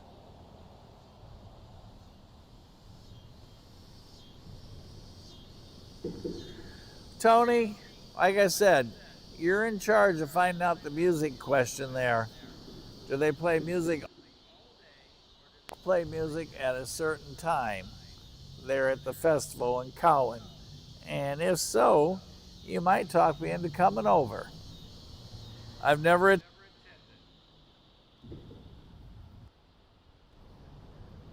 Tony, have a good night. Enjoy your day tomorrow. Don't be late for biscuits.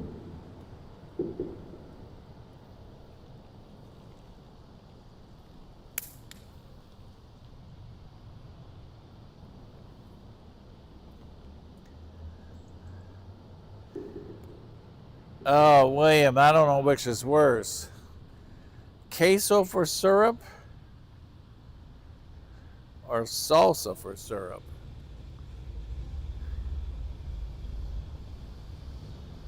Leanne, are we going to have Mexican pancakes on the bed and breakfast menu?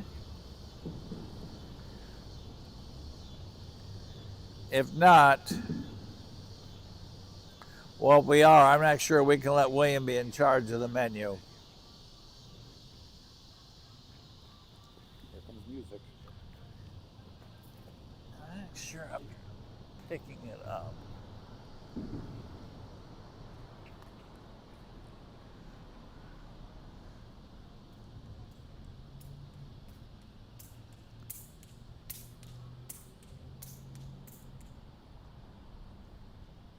Still holding at 23% power, thanks to the backup power pack. So we still are broadcasting.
Hello, drifter from the hours. How are you tonight? Leanne said no queso and no salsa on her pancakes. Thanks goodness. I was gonna have to bring my own breakfast.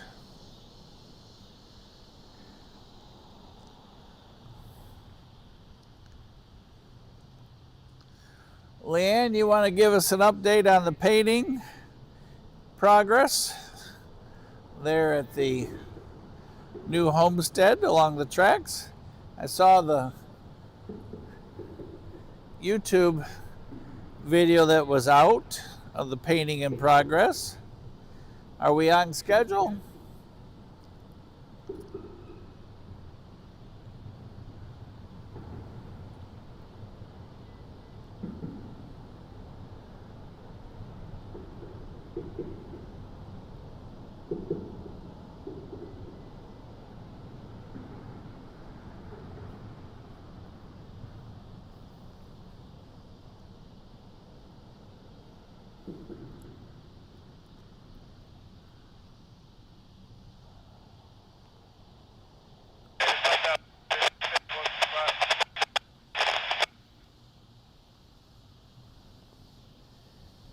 Anybody hear what the scanner said other than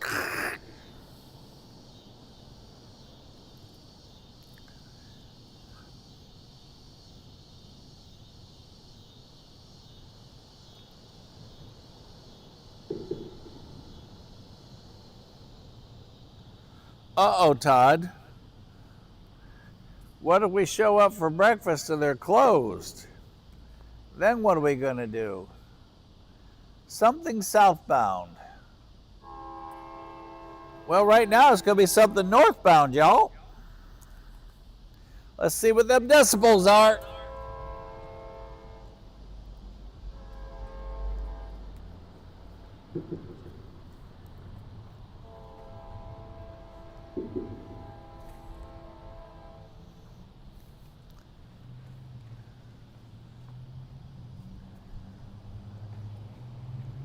We got glowage.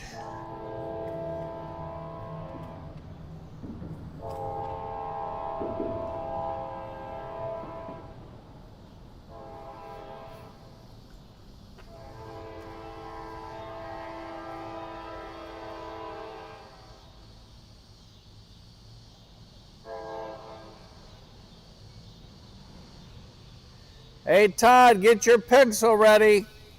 We got a line of CSX engines coming.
Whoa, 104.5 on the decimal meter. Woo! That's when you say, huh?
coming.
Oh, check out the last car in the line.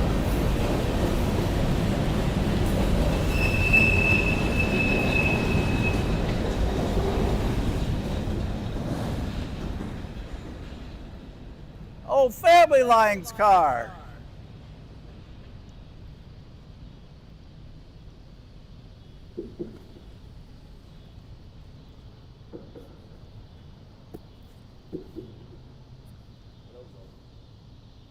That last couple cars, that was a loud wheel squeal. That was at 102.7. If y'all didn't hear Andy, at the end of the train, we hit almost the same squelch or squeal level, whatever word you use when the flange on the wheel rubs against the turn of the track, and we were at 102? 102.7 decibels. And the horn whistle was at 106.5. Around that. Holy smokes. And was he a long train? And did y'all check out those engines? Some cool locomotives on that train. Up, trash run. No racing barrels though.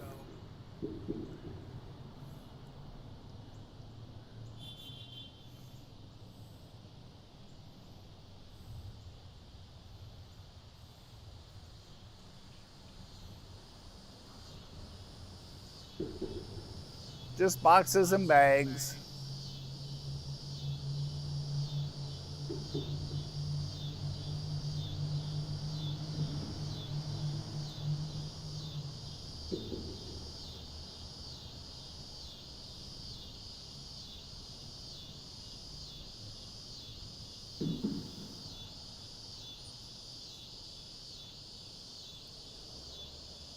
Door open, trash in. 1, 2, 3, up. And in it went. Here comes more.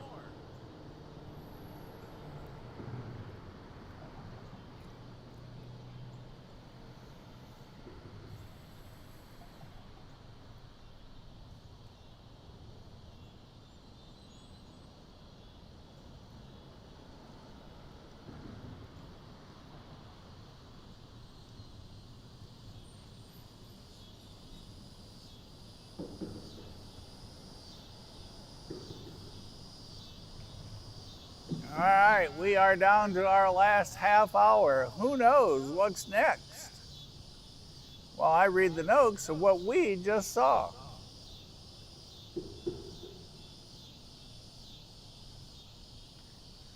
zoom you all in there a little bit. Well, I guess you already are zoomed in.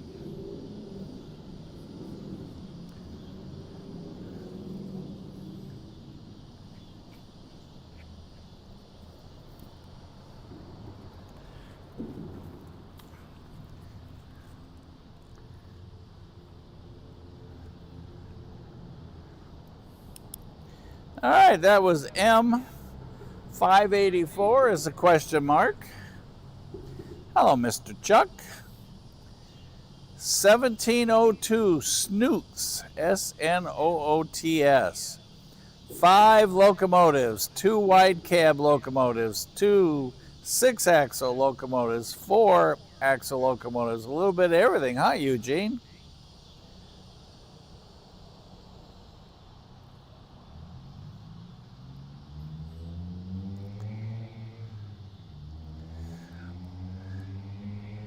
(7465) an ES44DH.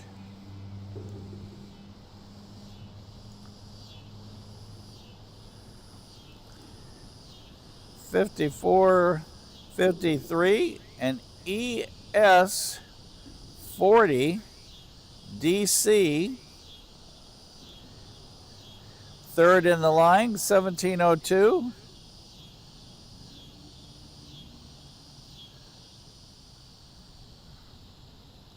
An SD40E3.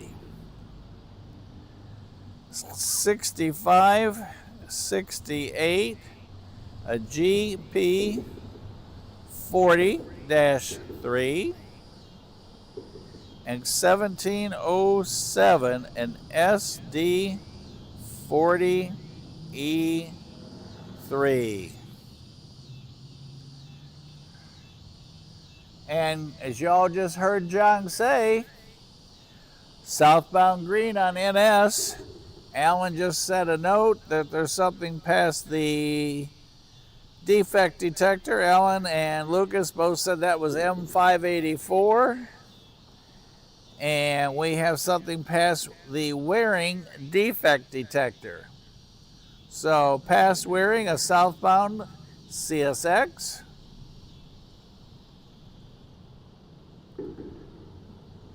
What do y'all think our coolest locomotives were tonight? I'm making a note for, yep, time for 29F. It is that time of the night. So the SD40s are rare. They're yard jobs. Well, I wonder if they're trying to sneak out of the yard. It's like, hey, brother locomotive Ralph, what do you think? If we sneak in and couple up on this train, you think we can break out of the yard? I don't know, but let's give it a try. When nobody's looking, you throw the switch, I'll back her up, we'll hook up, and nobody will see us behind those big locomotives. Another horn. Uh-oh. Coming south this time. Train time. Andy says, hurry, hurry. We got a grain down there.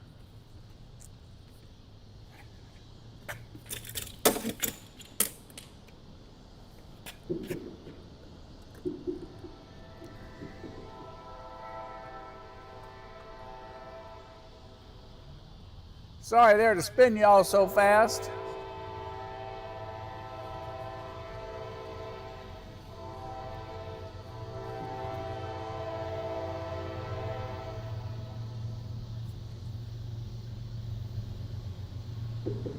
Line up. That's 2 times. No doubt.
Well, it didn't take him long to get here once we had green.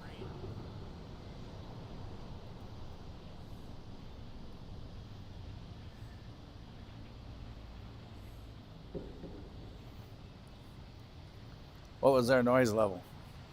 Fluctuated between 90 and 95.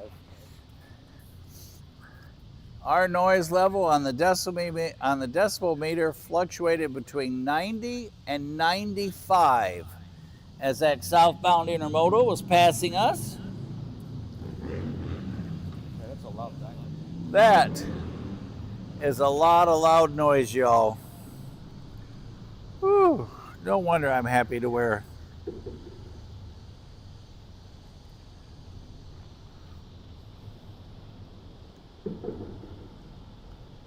Hello, Robert Cox. How are you? Are you referring to a particular train, Robert, or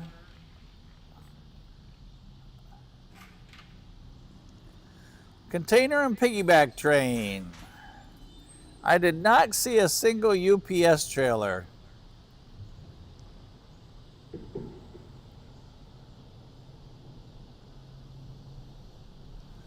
The 50th anniversary container. Did you all see that Lucas is pointing out?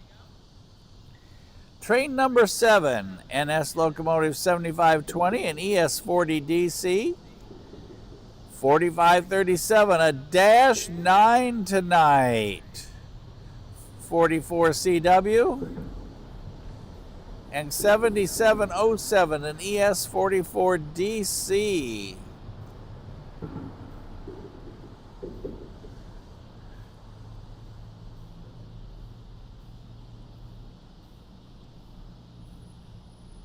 Hey, Miguel.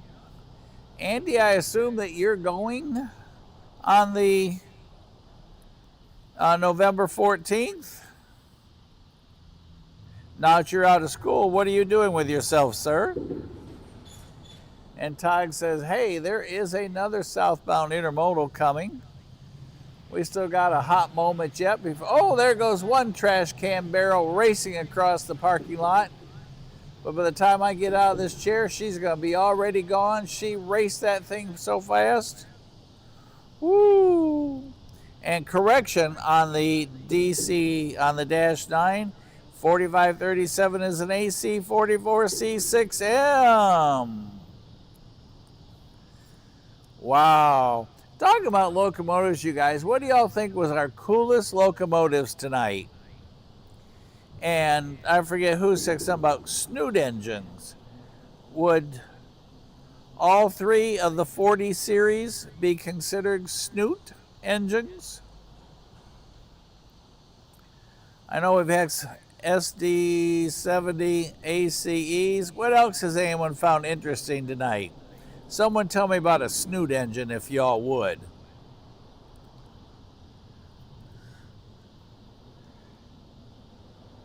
And Andy, as far as I know, we are planning on being in Irondale on November 14th.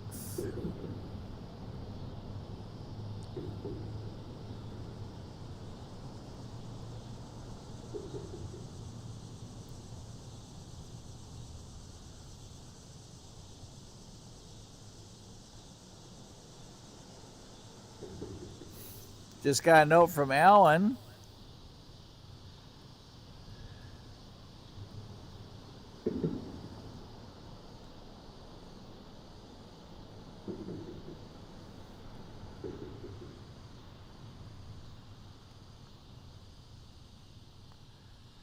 He thinks locomotive 5704 might be in our area this week. Y'all keep an eye on that. Dispatch 286 over. Y'all tell me what that scanner says.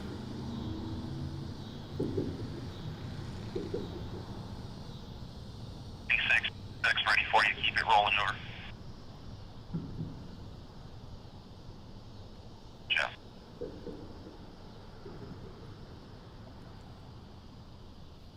All right, we got a high amber on NS South. These will be our 2 intermodal trains that Todd saw earlier. So, group, was that 29F that we just saw, or is 29F coming?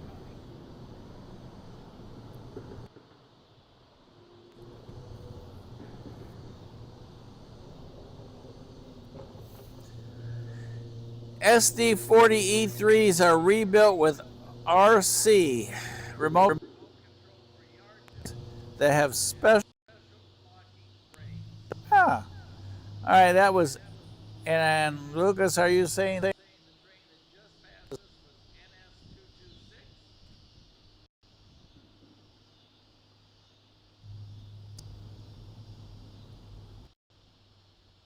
Coming up next, NS280. Will be our next train. NS286 is our next train southbound. So,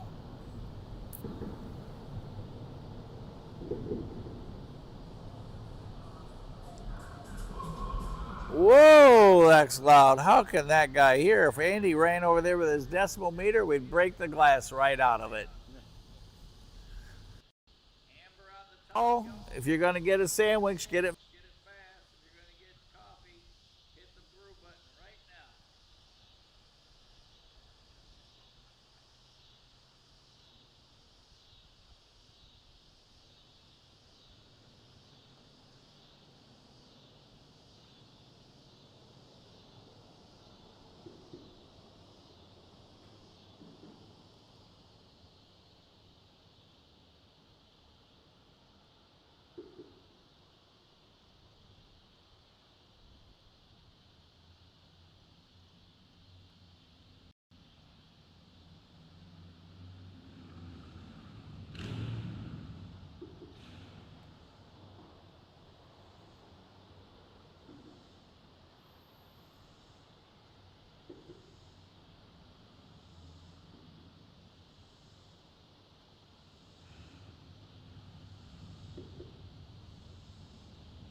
for the moment, we're going to have to do it the old-fashioned way.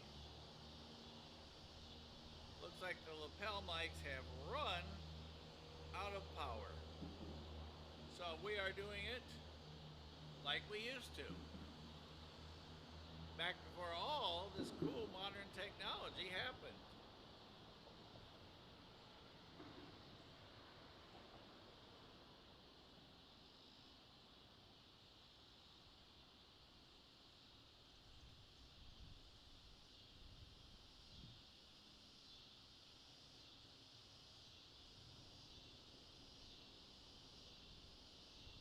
Oh, he's never gone. He's here. And yes, the word is, needs a charge.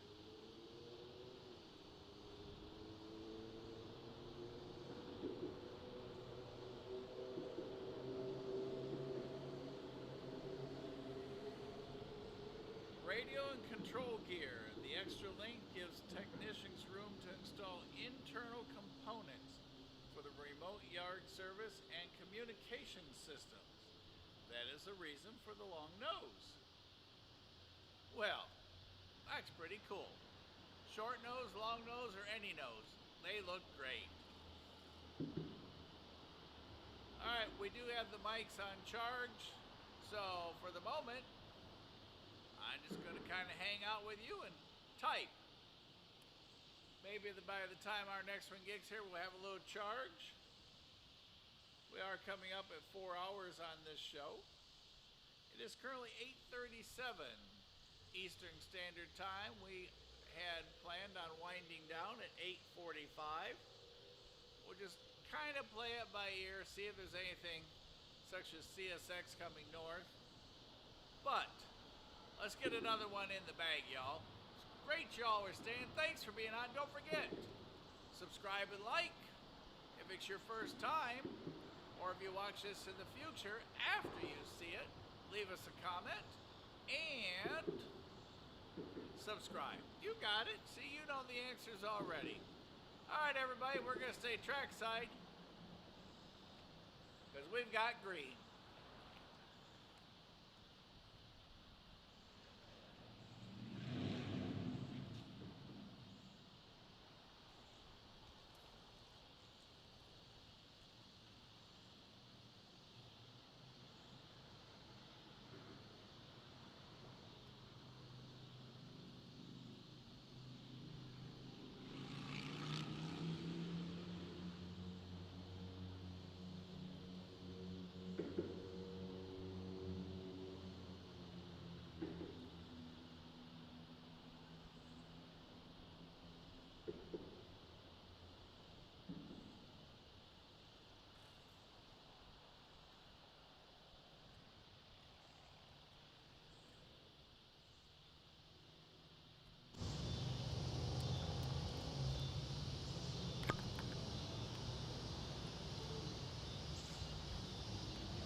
I thought I heard a horn off in the distance. You did. I did, yeah.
short 20-foot containers.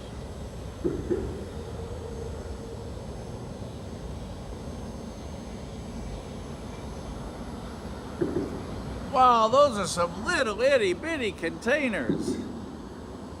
All right, Todd, we are doing something for the first time. We are on 2 alternative options for sound. So the soundboard is mixing this all together. And you can write me a note on how this sounds. I made the switches after that train just passed us. So let me know, this is a alternative when I don't have a lapel mic and I am behind the camera. So let me know how it sounds, Todd.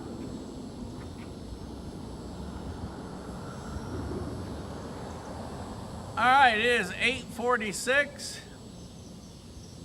Let's see if there's something close by before we say bail, Bob, bail. I'm kind of curious what the sound is like with this. And Andy and I are going to listen to a horn. We got 13 minutes before it's time to go.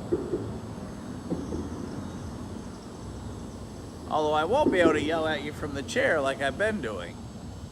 I don't think.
Well, everybody, I do kind of believe that was Eric.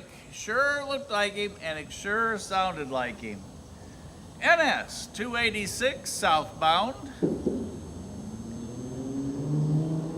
And boy, he had some short, tiny little containers on there. Not going to get very many Christmas presents in there. Lucas, if you didn't see the note, Mama Bear saw a train yesterday with Lucas go by. Mama Bear's pink one's on there. Train number 8. NS locomotives leading that pack on the consist was 4870, an AC44C6M, and second back 9909, 9909.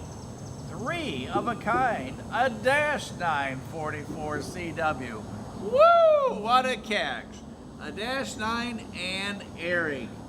Y'all just got to see one of the coolest conductors go by tonight. And our DPU 8124 and ES44AC.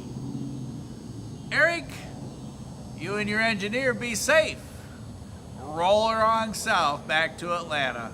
Everybody says hi to you, Eric.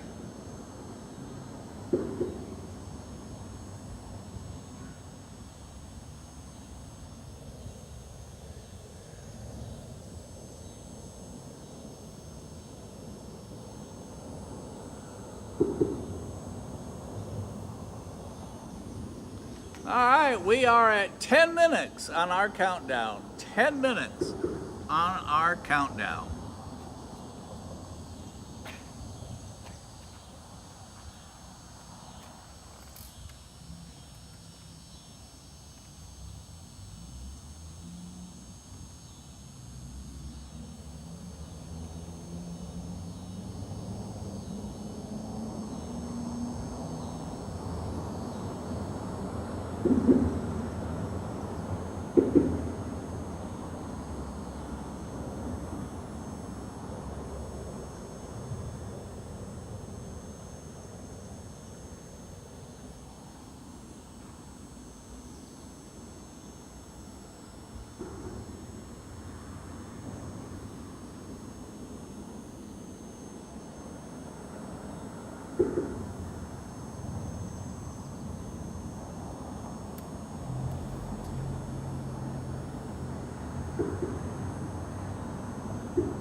Test what I had to. This is the first time I've run the system this way.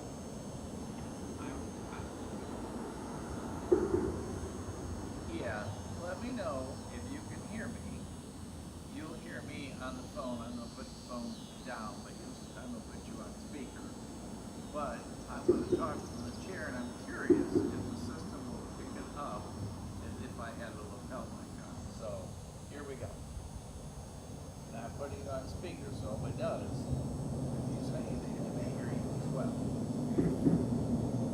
And I'll tell you when you're on speaker.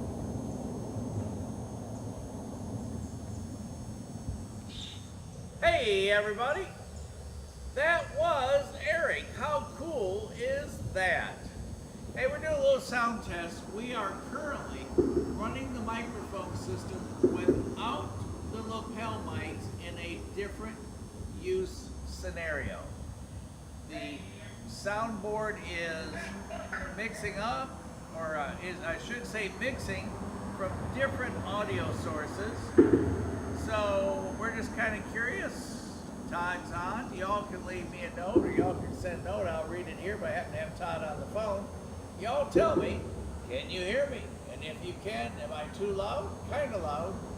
Or can you hear me at this point? This is level number 2. So this is level number 1. Y'all tell me what you think about level 1, so I know for the future. And this is level 2.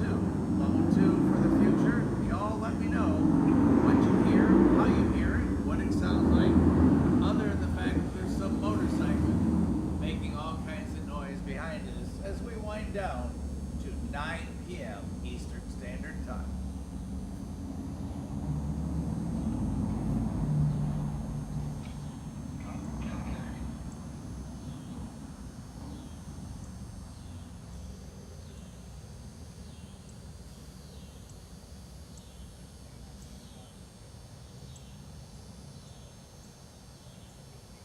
Sorry, I hung up on you. Yeah, I'm with you.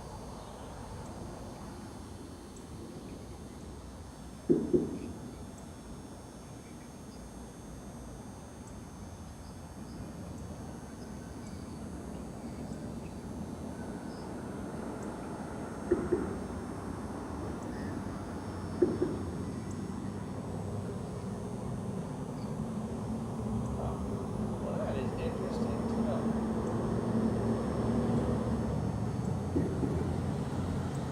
What number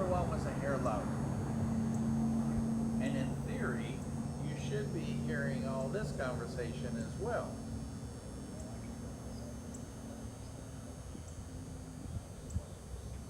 Alright, well, we are currently using the camera mic in addition to the directional mic, in addition to the tablet mic.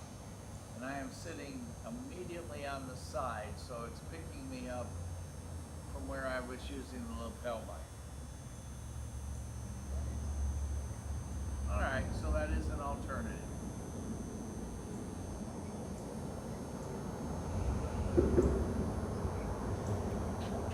Alright, now you hearing me right now?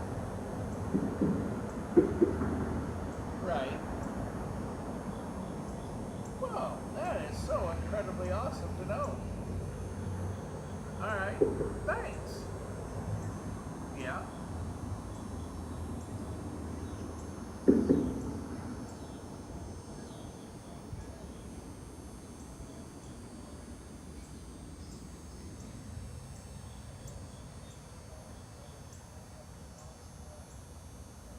Correct. Alright, we are currently all red.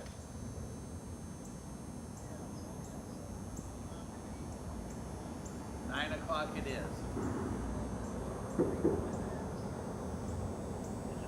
Okay, well, it is. Goodbye. Hey everybody, okay, I'm off the phone, and now I'm going to read you guys' comments.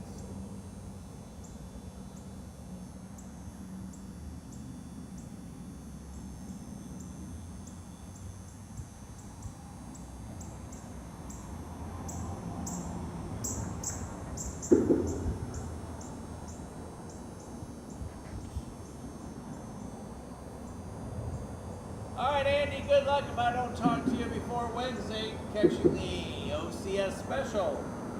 And rumor has it, David, is that correct, Lucas, going to be the engineer? That's pretty cool. Alright, everybody, we are at 2 minutes and counting.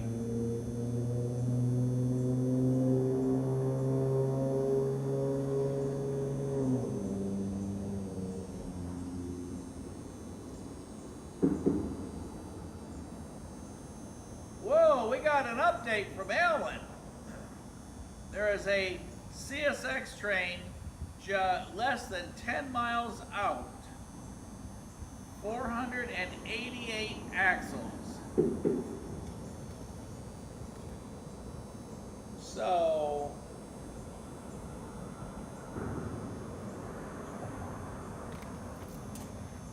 we're going to sit tight for just a moment. We're going to go ahead and pack up a few things, but,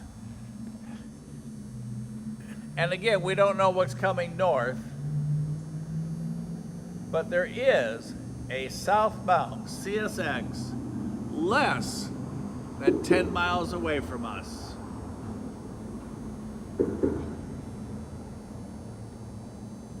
So don't anybody hang up.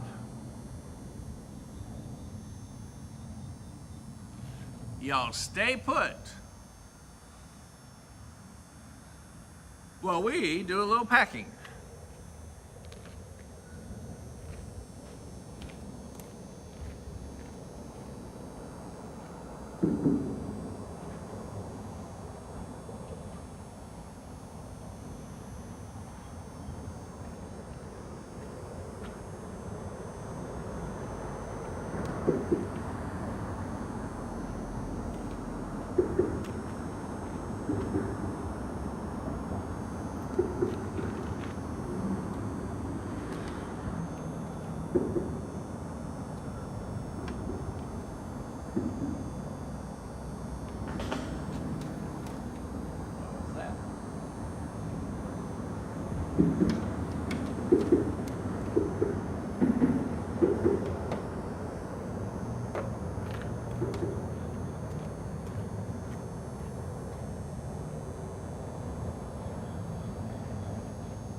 Scott, rumor has it from everybody I talked to, the OCS is leaving Birmingham on Wednesday and coming through Chattanooga.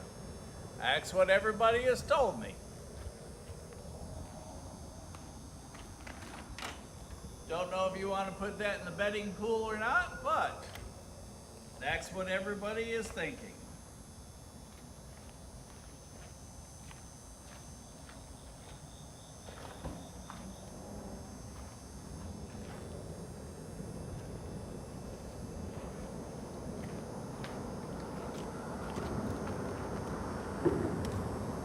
Did you go to the airport and see the bomber?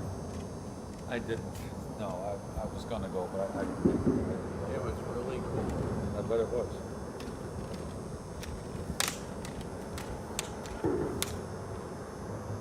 We're running 3 different ones, Okay. so it's as sensitive as it was before. Really, it's my first time to try that.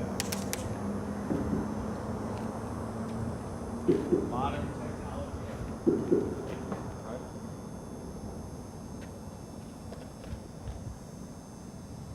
It's a scary thing.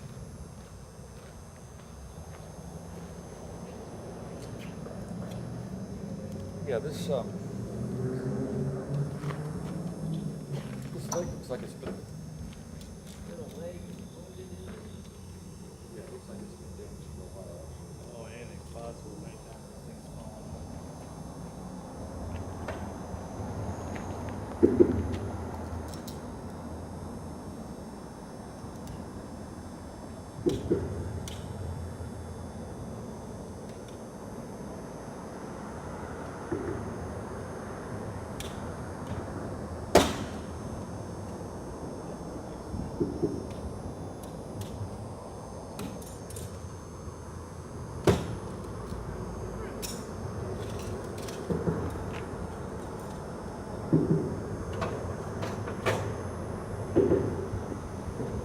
That was Andy and I doing a little equipment repairing.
Back up to Chicago about 2 days. And I will not catch up on that.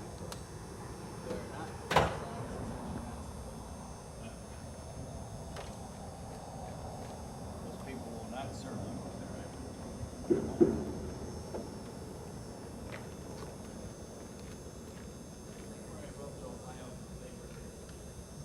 Oh yeah?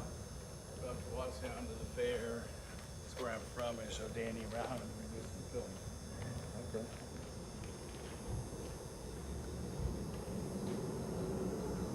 And the weekend of the 20th, we're gonna go south to Estelle, Locust Grove, where they found Julia and Cornelia. I still want to go to Cordele and Austell at some point. Well, you're welcome to tag along. Those are the travel dates. Watch this thing sticking out because that sticks out. And I usually put this on. Oh. So you don't get moved. When are you going there? We're gonna leave Thursday. 20th.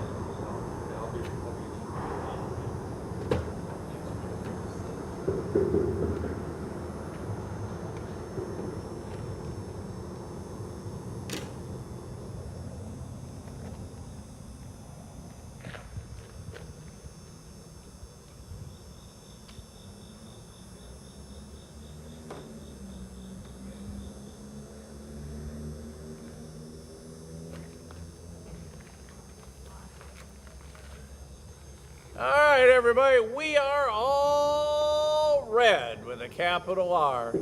So we are going to leave our CSX on the bases. Going to guess maybe they pulled him over at Tunnel Hill to let something else go by. As far as I know, we will be back tomorrow, the 10th of August, 2026. I guess it'd probably be nice if I turned you all around here. Hang on. There. We will be back trackside tomorrow. Thank you, everybody, for being on. As I said, Casey is still traveling, so he'll be back in town tomorrow. And we will be back on next Sunday night with Best of the Rails. Glad y'all jumped on tonight.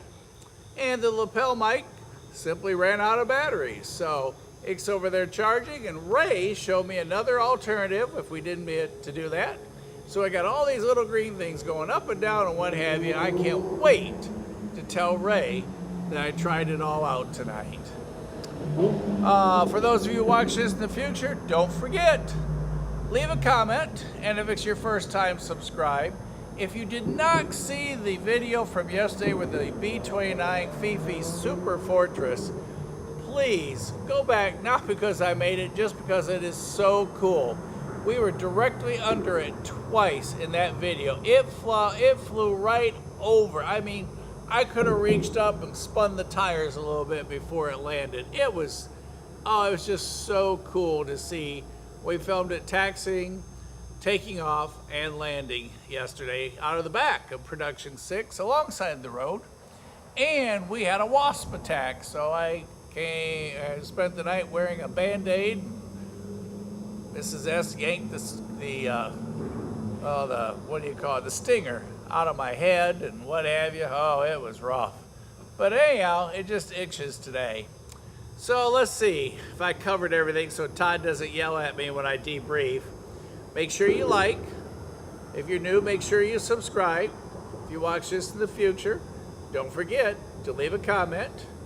Best of the Rails show every Sunday, almost. 5:30 Eastern Standard Time, and send in your videos, not more than 30 seconds with no music or your stills. Doesn't have to be a professional, exciting, fancy camera. Just use your cell phone. Anything train related, depot related, artistic, just a fun shot, something that you saw throughout the week Casey and I review them every Sunday from the studio. And we will be back trackside tomorrow night, the 10th of August. Oh, there goes Peter. Oh, I got it pointed the wrong. Peter's here. The rabbit. Oh, he's already in the bushes, right? Spin you around so y'all can see Peter.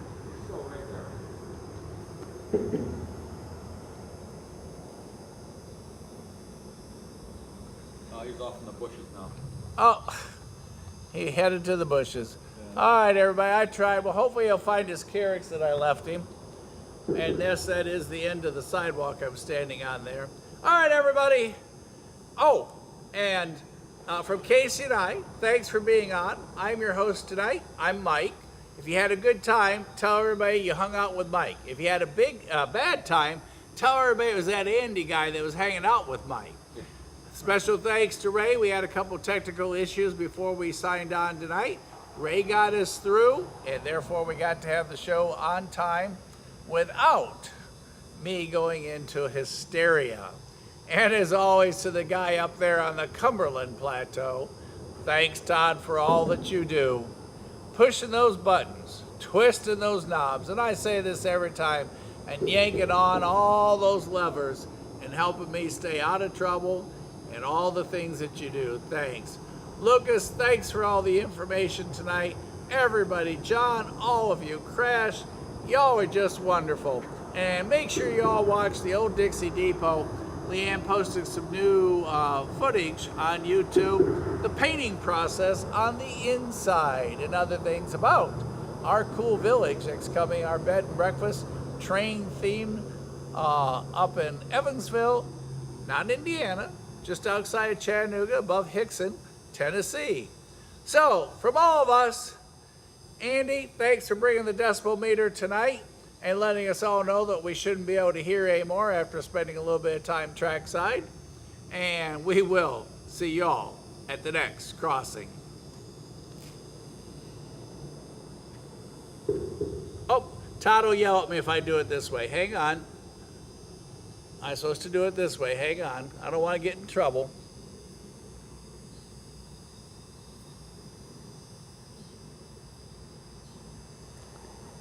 Peter went over that way. All right. I'm supposed to do it this way. See, you almost got me in trouble. I got so excited I covered all those things. Now, oh, I'm still here, aren't I? I'm not supposed to still be here. Technology. There, now I'm not here anymore.